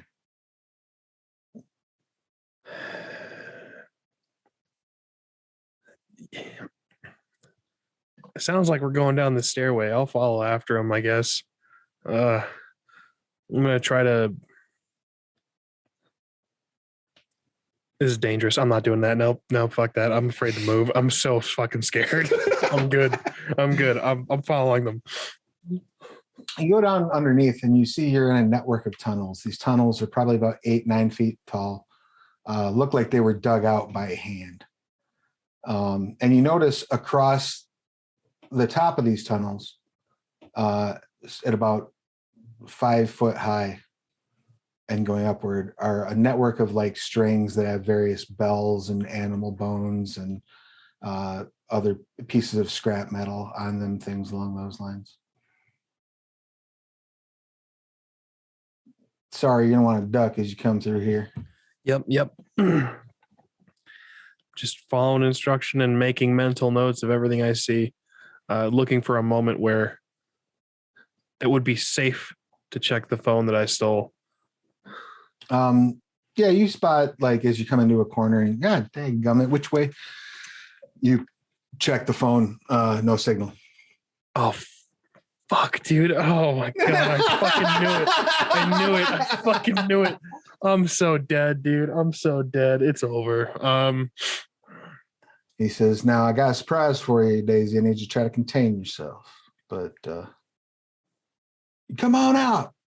And you see a large, lumbering, absolutely charred person come walking out of a back room, like a back chamber, really. They're wearing a burlap sack over their head, but you can see the exposed skin on their arms and chest is just crispy. And he kneels down and says, baby. And she says, daddy, and runs over and hugs him.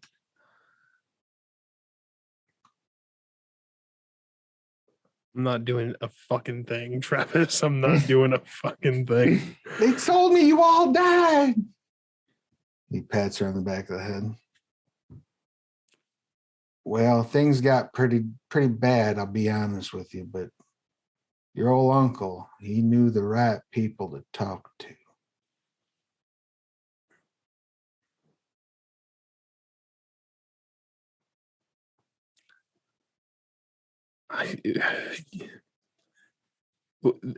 Shit. These guys. What's the name of the farm again? It's The Baker farm. Baker. I will introduce myself to Mr. Baker.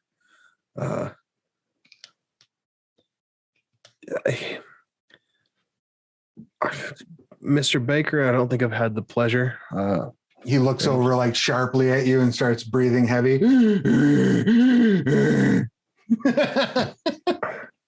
Daisy just squeezes his hand gently and says, Daddy, that's my new big brother. That's Thrash. He's done take good care of me. He says, all right then. You've great. What? I'm sorry. You've raised quite a skilled and intelligent young lady, Mr. Baker. She's been very helpful, and to be honest, she's been. Says raised her right. He touches her forehead. I ain't raised nothing. They took my baby from me. They took my baby from me. And you see like his muscles like bulge a little bit when he says it, like in a very inhuman sort of otherworldly kind of fashion. Well, I can promise you, Mr. Baker, nothing like that's going to happen again. Not while I'm around. That's right. Daisy says, I'm pretty sure that there's some folk coming. They're probably going to be going to the old property. Law enforcement and the like. He says, that's all right. You just wait here, sweetie. Daddy and your big brother are going to take care of it. Yep. You're in. He slaps you like backhanded into the shoulder and says, come on, boy. I will follow my new paw. As he walks through the room, he grabs a machete and hands it to you. And then grabs a remarkably, almost comedically long chainsaw from the wall. Yep. I will take the machete. I will make no comment on the chainsaw.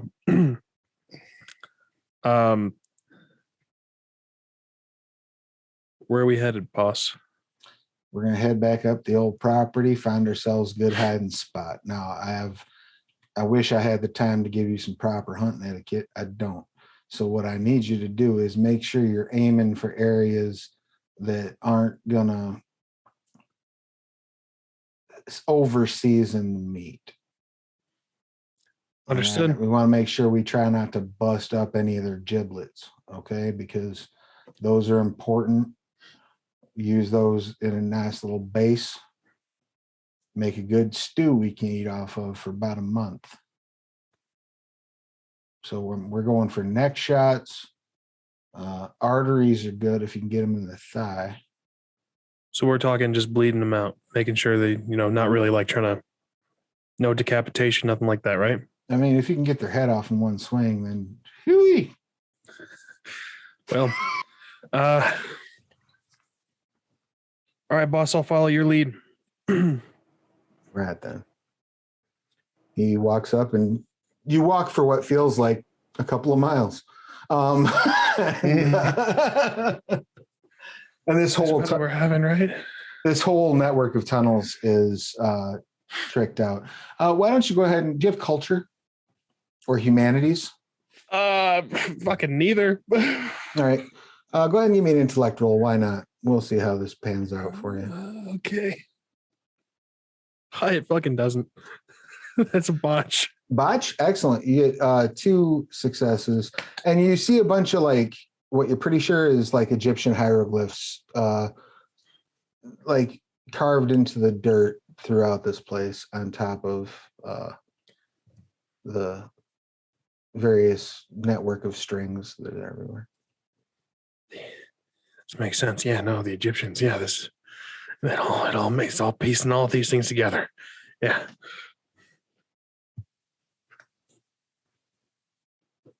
All right, the 3 of you pull up to the ruins of the Baker farm. So the only other things I would have done, the only other thing I would have done would have been to drop off a package in Professor Humble's office containing the findings, the archives, my briefcase, and my final notes, potentially. Bringing the matter to a close factually with all the evidence provided. And I will share a copy with True AF, my conspiracy theorist truth seeker group. All right. I think I will take this opportunity to give a pep talk to everyone in the car about how we need to go and take care of this little girl. Ironic, huh? And what does the pep talk grant them? It gives a +2 enhancement for anything that's revolving around the action that I'm inspiring people. Taking care of that little girl. Got it. Yep. Whatever that be. Get that little girl. Don't let her intimidate you, blah, blah, blah. Go team. All right, excellent. So you have granted everyone their enhancement with your blah, blah, blah, go team. You might want some backup, like call the cops or something. Because it's not just the girl, it's Thrash, it's her crazy wagon uncle.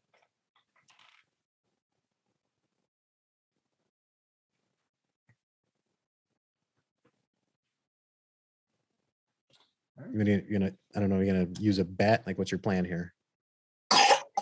I might have some, sorry. You're fine. I might have some, that's her cough. She's really sick. Equipment or something in my trunk from, I don't know, sportsy stuff. Yeah, so you open the trunk and, or you open you have because you got the flatbed truck, you open like one of those like crates that sits in the back of the flatbed. And it's got baseball bats, hockey sticks, and a golf bag full of golf clubs in it.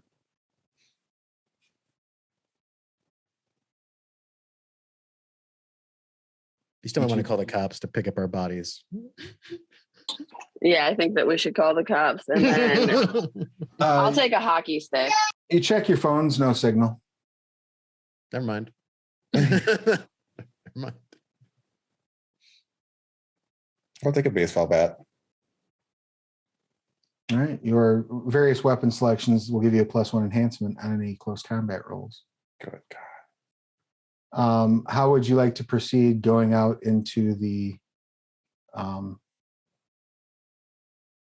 property? I mean, I don't know. I've never assaulted a compound before. I mean, right now it looks like a bunch of scrap metal and ruins. Are you sure he's here?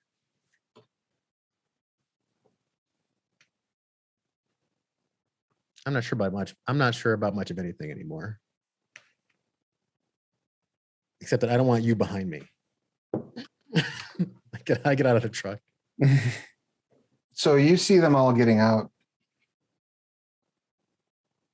Thrash, what have you done to prepare yourself for this arrival? I'm following Mr. Baker's lead. I'm sticking near Mr. Baker, and when I find an opening, I'm gonna cut his fucking throat. I'm taking that man's head. I'm not doing this, goddamn it. All right. He gets you up behind a tree and has you waiting, and you see he's got like his hand on the chainsaw ready to kick it on. And you see them pull up. You see the door open. They get out of the truck, and he says, "All right, you ready?" Yes, sir. Go ahead and roll your dex or might in close combat. You have a +3 enhancement from the weapon. Oh, God bless. That's extra die, or is that just extra like Those are successes? extra successes if you get a material success. Right on. This is what I'm good for. Might in close combat, nothing else. This is who I am. Oh, God bless. Okay, we got 1, 2, 3, 4 on a 10, and 4. All right. Is that with a +3 enhancement? That's 7 then. You draw back, and one clean swing, his head comes clean off and falls at your feet. The chainsaw falls behind it. If I can did it, I'm gonna grab the chainsaw and I realize how nuts this is gonna look, but I'm gonna do it anyway. I'm super excited. This is the first moment of freedom I've had in a while. I'm just hey, just waving the machete, holding the chainsaw in my left hand. Fuck. Guys, come here. Are you sure he needs our help? I definitely pull my gun. Whoa. I'll drop the machete, drop the chainsaw. Look at him, relax. What the hell? Dude, they were gonna make me fucking kill you. Please, just let's. Who? Mr. Baker, his body's over there. Oh fuck! Holy shit! What, you brought her? Why is she here? Grab the machete again. What the fuck is she doing here? Well, come on. Where's the girl? Dude, there's a whole network of tunnels. This place is fucked. There's you got Uncle Rufus and Daisy. I think they're the only ones left. I don't know. Wait, so who's Mr. Baker? You There's hear another one? Yeah, come here, and I'll show him the body. You hear a hissing sound, followed by another hissing sound, followed by another hissing sound. There's Hit the fucking deck, dude. As Look at you, the truck. the tires are all flattening. Fuck! You hear a giggle. You understand that I thought my dad was gone, and now you've taken him from me. Fuck, she's here. We are going to play. Daisy, I'm sorry. I'm gonna grab the machete. We need to get you out of this environment. This is not healthy for your growth. You've got the machete, right? I got them. I dropped the chainsaw near me, so I'm hoping it's not. You look down and the chainsaw is gone. I fucking knew it. Oh God, I've got the machete in my hand. All right. Look, guys. All right, Daisy. Look. We're gonna. I'm sorry I killed your dad, but I need you to just think this through. You hear like a hydraulic engine type sound as one of the plates of sheet metal like gets knocked over by like a cherry picker coming up out of the ground. Move. We gotta move. We gotta move. Yeah, I'm gonna go take cover. Agreed. By something. I mean, there's Everybody go ahead and roll, let's say, cunning and survival.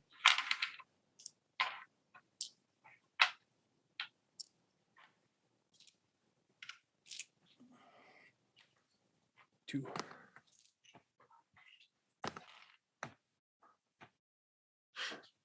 One success.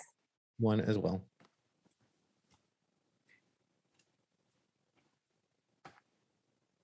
And how 3 many? successes. Excellent. All right. So where are you hiding? Let's start with Thresh.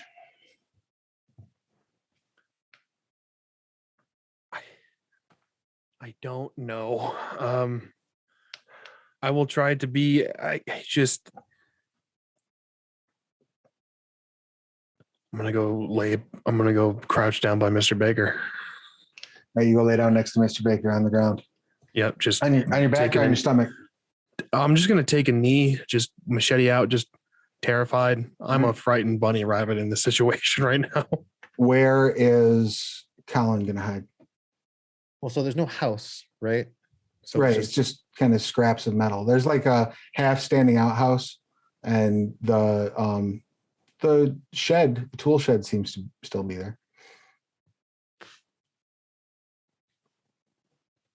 You know what? I've kind of had enough shit today. The outhouse does not sound like a good idea. Shed sounds like it has walls and a door. How big is it? How tall is it? 8 feet, probably. Okay. So I'm worried about my ankles. Okay. I know that this child is terrifying below the knee. So I get my feet off the ground. So I'm going to climb on top of the shed.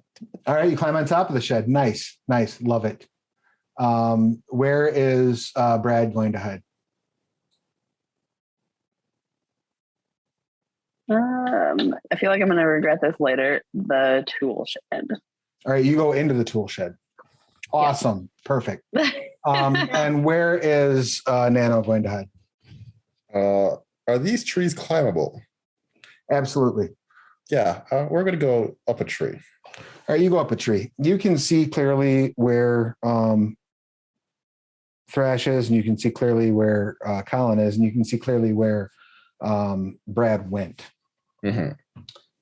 Brad, you go inside, and you immediately see it's a tool shed. Things have been knocked down and knocked around, but there's tools just kind of laying everywhere.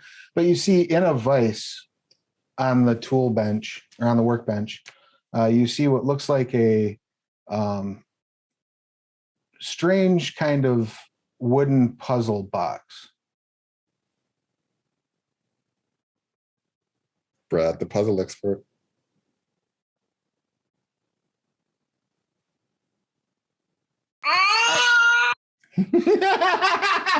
That was the most horrifying fucking thing I've ever heard in my entire life. Decent response. Makes sense. Jesus Christ. That's how I feel about it. I don't think I'm in the mood to be curious, so I think I'm. Oh my God, I had a heart attack. Brad's just having an inner crisis right now. It's fine. If Brad wants to just let me know when Brad knows, that's fine. Up on the roof, you see clearly this cherry picker. You see like the crane on it lower down below like the plane of the like scrap metal. Where's the arm? Like the arm is hanging out. Right. What's it attached to though? There's a chain, like it's on like a full stand. Oh, okay. That rose up out of the ground. Like it was on a platform that had been rigged together. You see the chain drop down below where you can see. You hear some rattling, and then you hear like the kick of a chainsaw starting.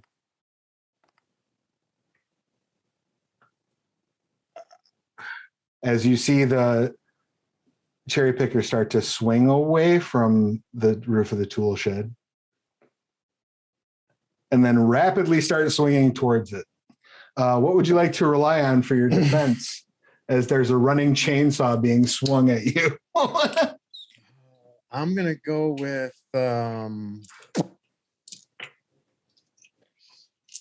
Shit. I guess dexterity. Yeah, let's see what you got.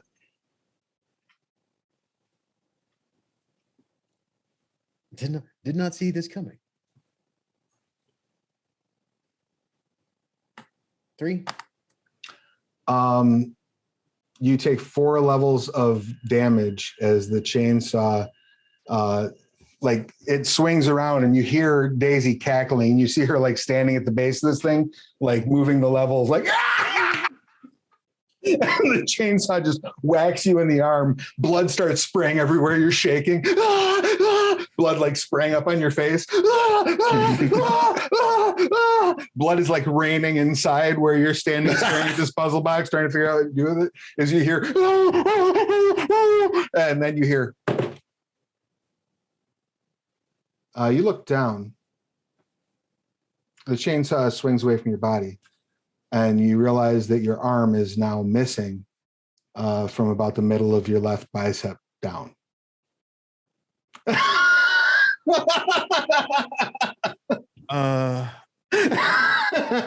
Probably out of air at this point. So I will. I'll be real sad when I aim this gun, which is in my other hand, at Daisy. Excellent. I'm going to pull the trigger until my finger stops working, because I didn't bring more ammo. Go ahead and give me an aim in close combat if you don't mind. I'm going to give you a complication of 1 because you have blood in your eyes. Yeah. So how does right between the eyes work? All right, what is this? This says once you have something in your sights, you get +1 enhancement on aim rolls. Okay, I'll take it. Don't forget your +2 for doing damage to Daisy. Oh, right, because I Yeah. got pep talked. This is why we're here. So Dex, it's Dex and aim, right? Yes. So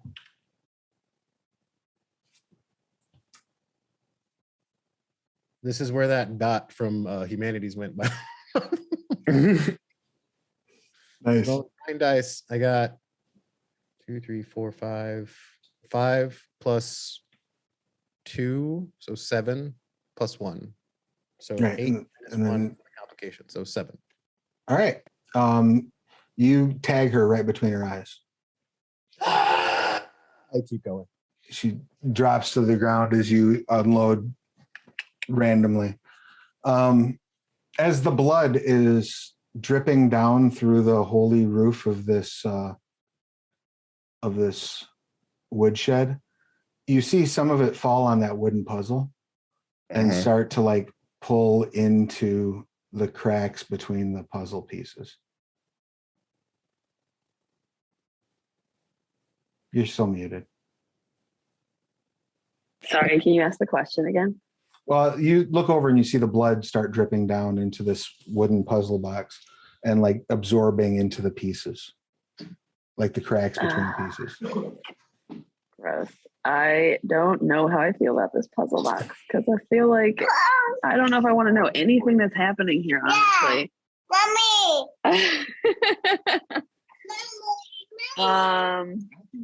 Let's see. I'm gonna investigate the puzzle box, I guess, because I feel like that's how we came here. Excellent. You reach out and reach your hand toward the puzzle box as light starts to emanate from between the cracks. Go ahead and give me an enigmas and cunning roll, please. Okay.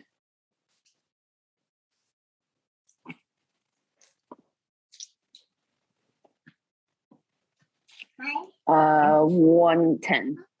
Excellent. You grab it and you start, despite the fact that you don't recognize the characters that are drawn on the sides of it, you start to twist and turn and move things around. I'll get back to you in a minute. Outside, what are the two of you doing as you see this exchange happen? The chainsaw followed by the gunshot. Colin's not gonna be happy.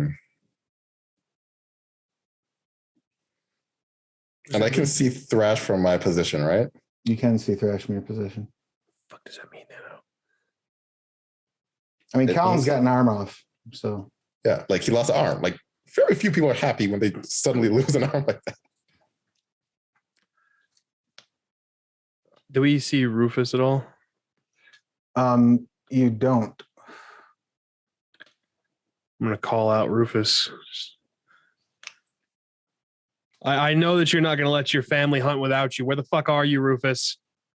He comes running out and like stumbling out, crying. They got you, baby. And then he looks over at the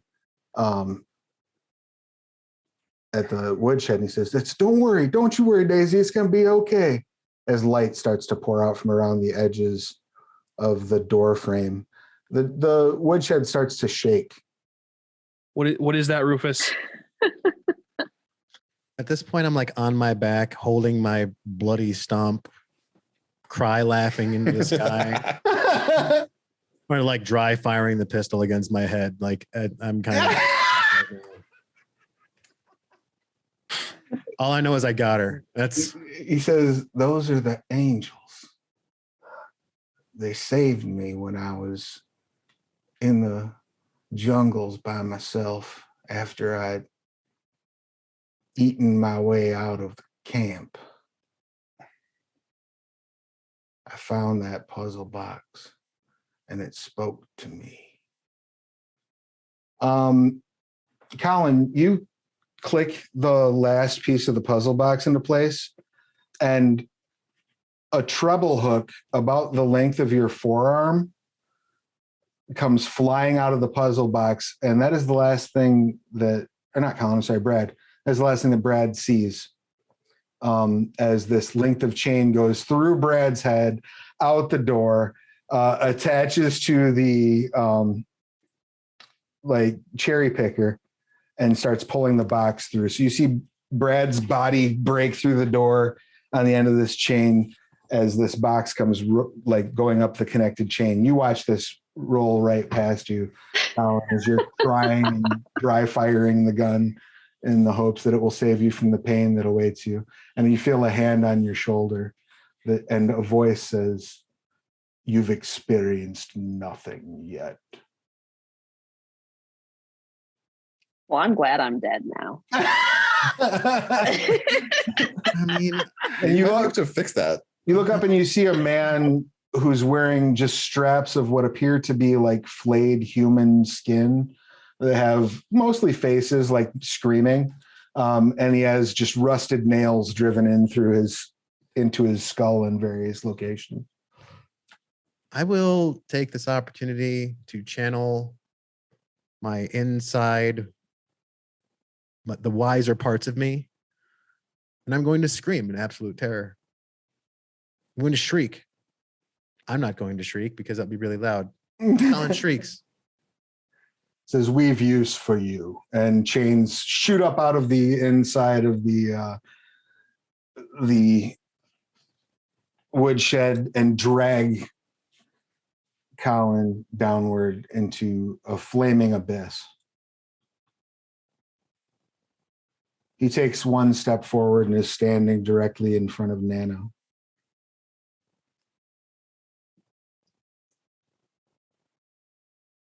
It is not time for us to commiserate yet, but you have potential.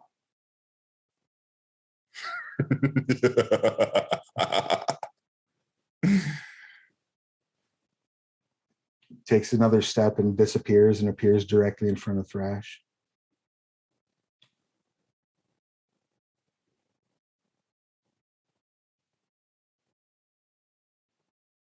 You have earned a debt of blood,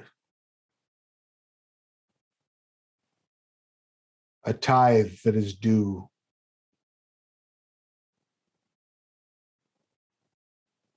How shall you pay it?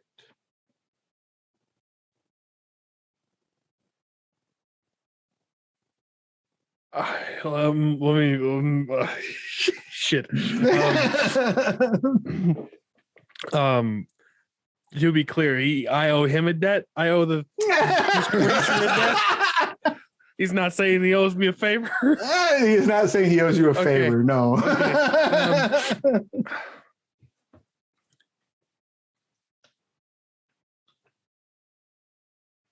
I will pay it in blood, and I'll attempt to step around him, wielding my machete, just eyes fixed on Rufus. He looks over and chuckles. I think you will find that you have chosen poorly.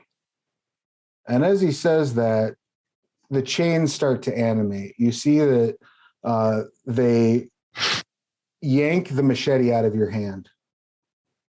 And as they do, they shove it on top of the bloody stump that was where Daddy's neck and head once met.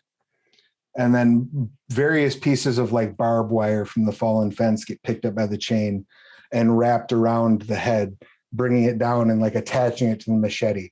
So that he's just got like this, a Colombian necktie, but it's like a machete. And he starts doing this and walking toward you. You see the teeth from the chainsaw that broke on the ground after cutting his arm off. Each individually start getting picked up by these chains, and the teeth start getting embedded around the hole in Daisy's head. And then you see like a chain form, like a network of chain form between them, and go inside and pull her into a sitting up position as she starts to walk towards you. Daisy. You see that one is under my protection. And I don't like people touching my things.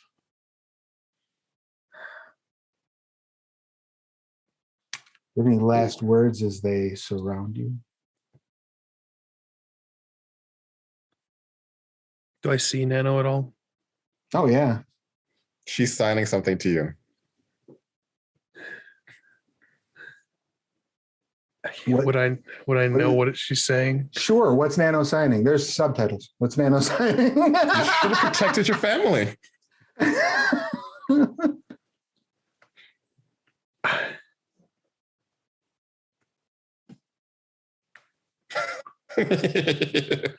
I'm gonna use I'm gonna use my trope parting gift. Even in death, you can still make your killer's life miserable. During your final scene, you can introduce a useful item or weapon for your allies to find. It is left on your corpse. If I may, we've already shown him a smoker of many different leaves. As everyone converges on me, I'd take a lighter, revealing the useful item. And Travis, you can by all means tell me no. A cargo pocket. I'll reach into my cargo pocket and pull out a little bundle of cherry bombs. As one of my short-term deeds since the start of this was to blow up a mailbox. I'm going to take pieces of these motherfuckers with me. There is an explosion. Flesh, blood, chains fly everywhere. Nano, you regain consciousness in the back of an ambulance. I wish people would stop going out there. Are you okay? Do you know where you are? Hi, I'm Nano. I'm the new girl at the universe. What? Oh, great. She's hysterical. Give me 50 cc's of adrenaline and, and a shot of Jaeger. No, I'll take the Jaeger though, but I'm good. You start driving off into the night as the credits roll. On Family Matters. Any questions, comments, complaints, or concerns about? I have so many questions. I need answers. What the fuck what is Nano? Obviously, I need to know about the chains too. Obviously, Nano is someone that the Pangels have their eye on. does have a where is it? But I have a Her question. connection with the group is demon worshiping. So Oh my I god. actually do have a question. Yes, Not a complaint, not a concern, of a question. absolutely. Was the Pangel edition your contribution to the roster? Because I think we covered everything except that. So that was you. You did that to us. You were like, these guys are gonna be a fucking cannibal family. Pangels. Got 'em. I dig it. It makes sense. I like That's what the oh no, that was great. Horrifying. Was it clear as to how the Pangels became involved with this cannibal family? That's my Yeah. question. yeah, the Rufus. Uncle Rufus was out doing war, doing Yeah. Vietnam things. brought back a thing. Found a little curio. Yeah, Just he serves saying. them. He lives and eats and breathes Pangel. It's fine. It's so hard, like Gilbert was saying, to separate what you would do and what your character would do. I absolutely wouldn't have touched that puzzle box. Leave. Go, leave. Dude, Oh. this is a nightmare. Yo, this was a fucking nano, dude. No, we no. should have. Do you know who the worst character is? Thrash, because that little girl Fuck, was dude, chill no. until No. Thrash betrayed her. I mean, it's not Hypothetically, untrue. No one would be in this situation if it wasn't for Thrash, really. hypothetically, Actually, yeah, it is all your fault. hypothetically, if Thrash wouldn't have just if Thrash would have just like subdued Mr. Baker, would that have changed Daisy's attitude at all? Oh yeah, I mean, like you made her snap when you killed. Oh, Like, Flint no, chainsaw. she didn't understand. She didn't understand. See, okay, so like to peel the supernatural layers back a little bit, none of them were alive Interesting. except for Daisy. I figured Daisy was probably alive. They had been reanimated and resurrected by the Pangels. So she didn't know that though. Like, so as far as she knew, like, oh, my dad's alive and now you've taken him from me. And yeah, so she would have reacted very differently if you'd have like, tried to subdue him. But also you would have found that very difficult as he Yeah. was an 8-foot tall zombie man wielding a chainsaw. So I regret nothing. I shit. I'm be honest, I am full on Team Daisy. Like Daisy has been rock solid from the start. Like you knew who she was. She didn't lie except to her mom, but like it was like there. Colin achieved all of his aspirations and dreams, except his long term because he's dead. Ish. that's fair. Well, Same if he for ever makes Brad. it out- Yeah, if he ever makes it out. You never know, you might. We could always run another episode that was just like what's going on inside the box now. Oh my god. Oh my god. That's funny. I think I achieved my last, not my long term, but my last short term by getting spiked in the face. Because you know what that did? That drew the attention of a group. That did draw the attention of a group. So thanks, Travis. Thanks for that little. you definitely drew solving the puzzle box drew the attention of a group as well. Insane. Absolutely insane. That's nuts. That's absolutely nuts. Did the Pangels did that seem too left fieldy? No, No. Okay. I didn't know. I didn't know The how you whole were thing gonna- was I like, messed up, so it's totally appropriate. It gave them a reason to do what they were doing because no one really just goes cannibal family. I mean, I would hope no one goes cannibal family just fucking willy-nilly, especially that close to town, dude. When you can go buy shit, like you're that close to. I can, if you're watching this and you are out in the boonies. First of all, congrats on your new internet. Secondly, move closer to town. You don't need to eat people. Stop with the banjos. Oh, Cut that shit out. cut that shit out.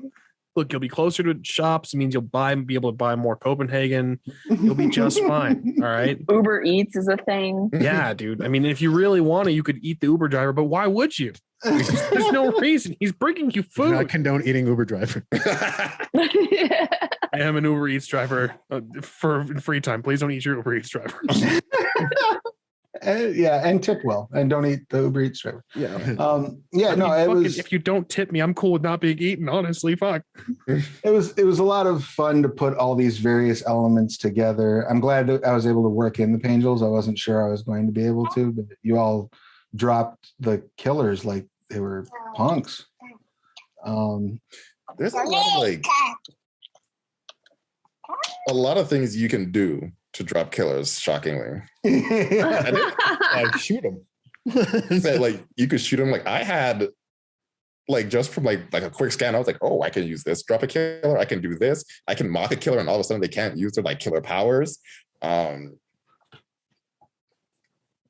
Nice. You're really only limited by your imagination. Yeah, no, I mean the system definitely does make it hard to kill you without just outright killing you. Though the chainsaw on the cherry picker was a nice. That was a good one. Oh yeah. Didn't see that coming.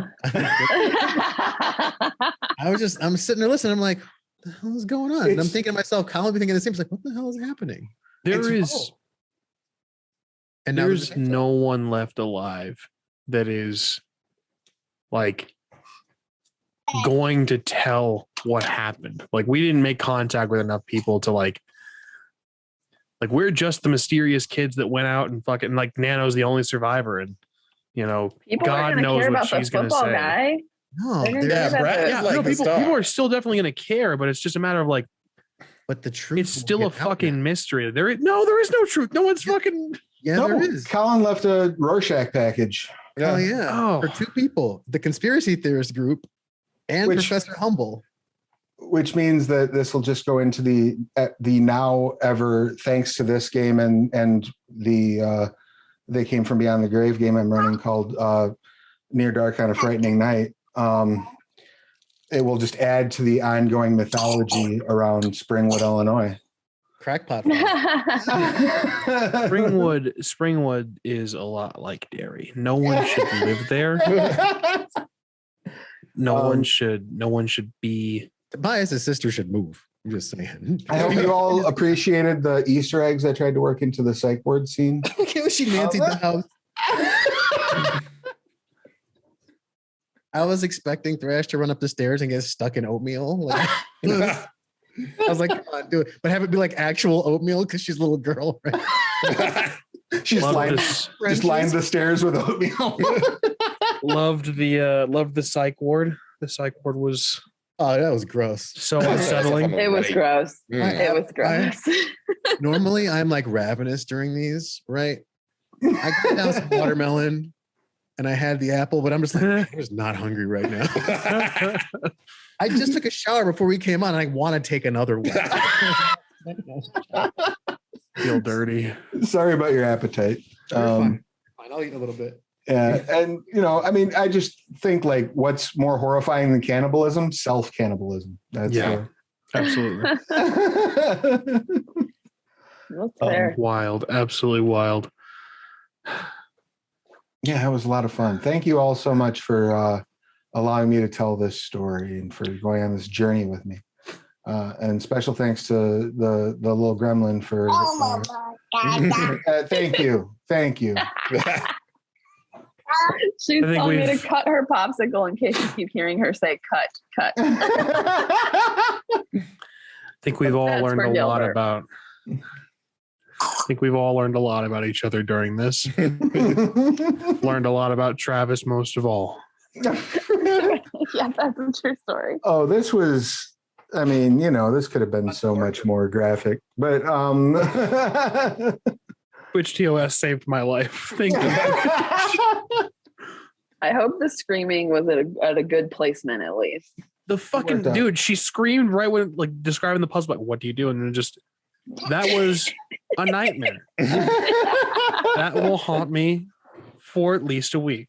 Well, I'm glad that I was able to give you some nightmares. And I really appreciate you all coming and playing They Came From Camp Murder Lake with me, which is just so much goddamn fun. So if you've not yet picked it up and you're watching this, whether it be during the broadcast or on VOD later, run over to DriveThruRPG, pick up They Came from Camp Murder Lake, go to your friendly local game store or DriveThruRPG and ask for They Came from Beyond the Grave.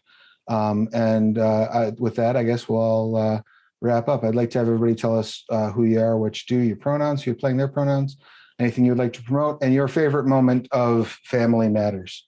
And we'll start things off with Allie, please. Hi, I'm Allie. She, her. I was playing Brad. He, him. He was definitely a bro. He went out like a bro too. Chained to the face, drugged by a vehicle. Seems appropriate. My favorite moment. Well, my favorite moment was like the end scene, but I also want to put in like the gory, grossest moment was definitely the guy at the asylum eating his own fingers. So those are my top two. Love it. And thank you. And I appreciate that. Next up, let's have Chaz. Please give us all of your pertinence. Hi, so I have Chaz, he, him, playing Nano, she, her. I think my favorite moment was when Thrash went away with his little sister. Just even though he asked for help, like he was gone and just like he was in their clutches and didn't know what was going to happen, but you saw the terror on Gilbert's face and I was like, yes, this is why I'm here. So your favorite moment was just watching Gilbert be terrified. Yep. Duly noted. It's not hard to do. Horror movies, horror video games, horror tabletop games. I'm a punk, dude. That's funny. So Gilbert, please give us your pertinence. I'm Gilbert Ramos, CM. Played Thrash, Mateo Alvarez. Also he, him. Super dead now. I stream on Twitch. I was long-winded last time. We do Vampire on our channel, twitch.tv/Rolling Nomads on Fridays at 5:30 Mountain, and then Vampire again on Sunday 9:30 a.m. Mountain. Then we do Scion. You run Vampire games. This can't be that scary by comparison. Yeah, I'm in the driver's seat though. We also do Scion over on Onyx Path every Sunday at I screw this up every time. Travis, please help. 3 p.m. Eastern. 3 p.m. Eastern. Yeah, my favorite moment from this game. I think the sheer like the powerlessness of it from Thrash. Like I knew I should have gone back in and grabbed my phone. Didn't do that because I was like, I don't want to go near that kid. And then I needed my phone, so I had to beat the crap out of some random person. And then I had to try to call for help while trying to beat Collins. I think just the general powerlessness of it all was really great. Well, I'm glad that you experienced powerlessness without a loss of agency. That's a fun place to be as a role-playing experience, right? It was really these are all decisions that I made that have put me into this. Oh no, the consequences of my actions. And last but not least, Alex, please give us all your pertinence. Alex, he, him, playing Colin Culpepper Jr., also he, him. And this is Baxter, and he's being super cuddly right now. I honestly think, okay, so the favorite moment for me, for some reason, was getting my ass beat. I don't know why, but it stuck with me. Which time? When I got my ass beat by Thrash after getting, restrained by. Oh, when they like jumped you, getting knifed by the 7-year-old. That's like a trailer moment, right? Like there's like like you just being held and like the punch, like on the beat of the music. I felt really good to just have happen. And then like the Pangel reveal, the puzzle box itself, like, because there were two things about that moment where it was like, okay, here's the big bad, right? In my head, I'm like, here's the big bad.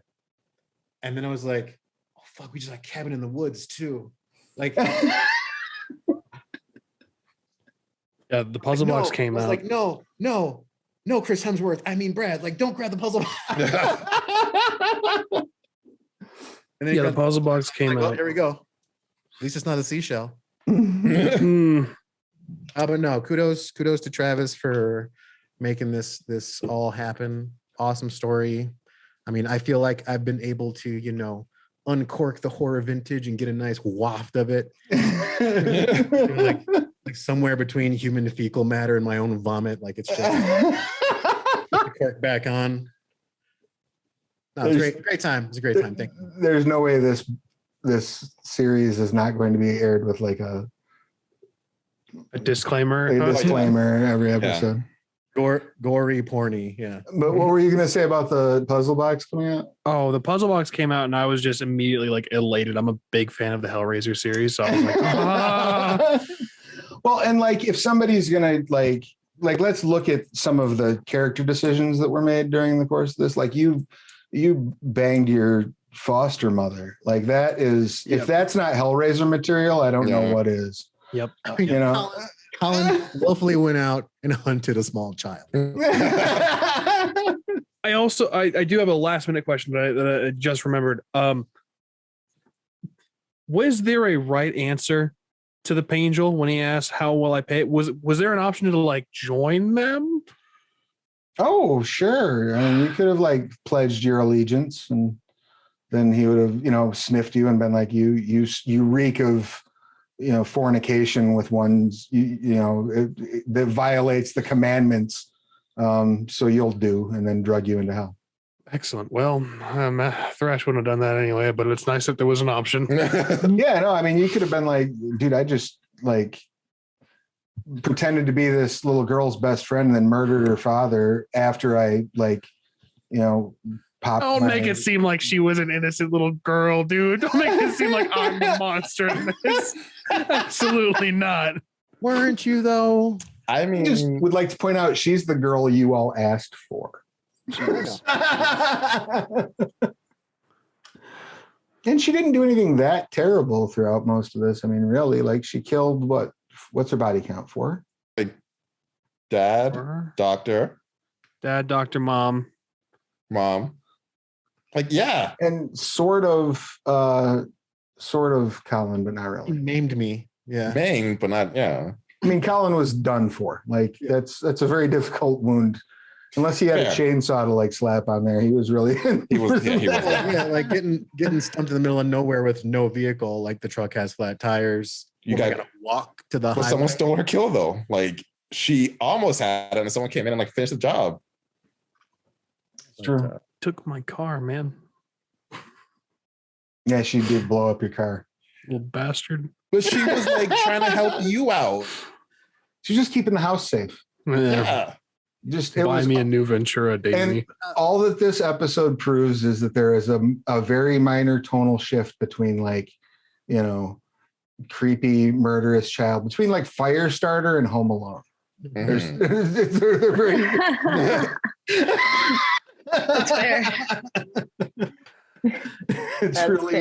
It's really all in the lighting and the music. That's really the difference. I don't care anybody says Good Son is a horrifying movie. The Good Son is horrifying. That makes me never, ever, ever want children ever. Like your mom was good. What is wrong with you? On that bright, excuse me. On that bright shiny note, clearly the director is exhausted, so I'm gonna go get some sleep. But thank you all so much once again for being here. This has been a hoot and a riot. And if you've not yet done so, please pick this up, follow everybody on their socials, subscribe, all that fun stuff. Wash your hands, get your shots. We'll see you again soon. Bye.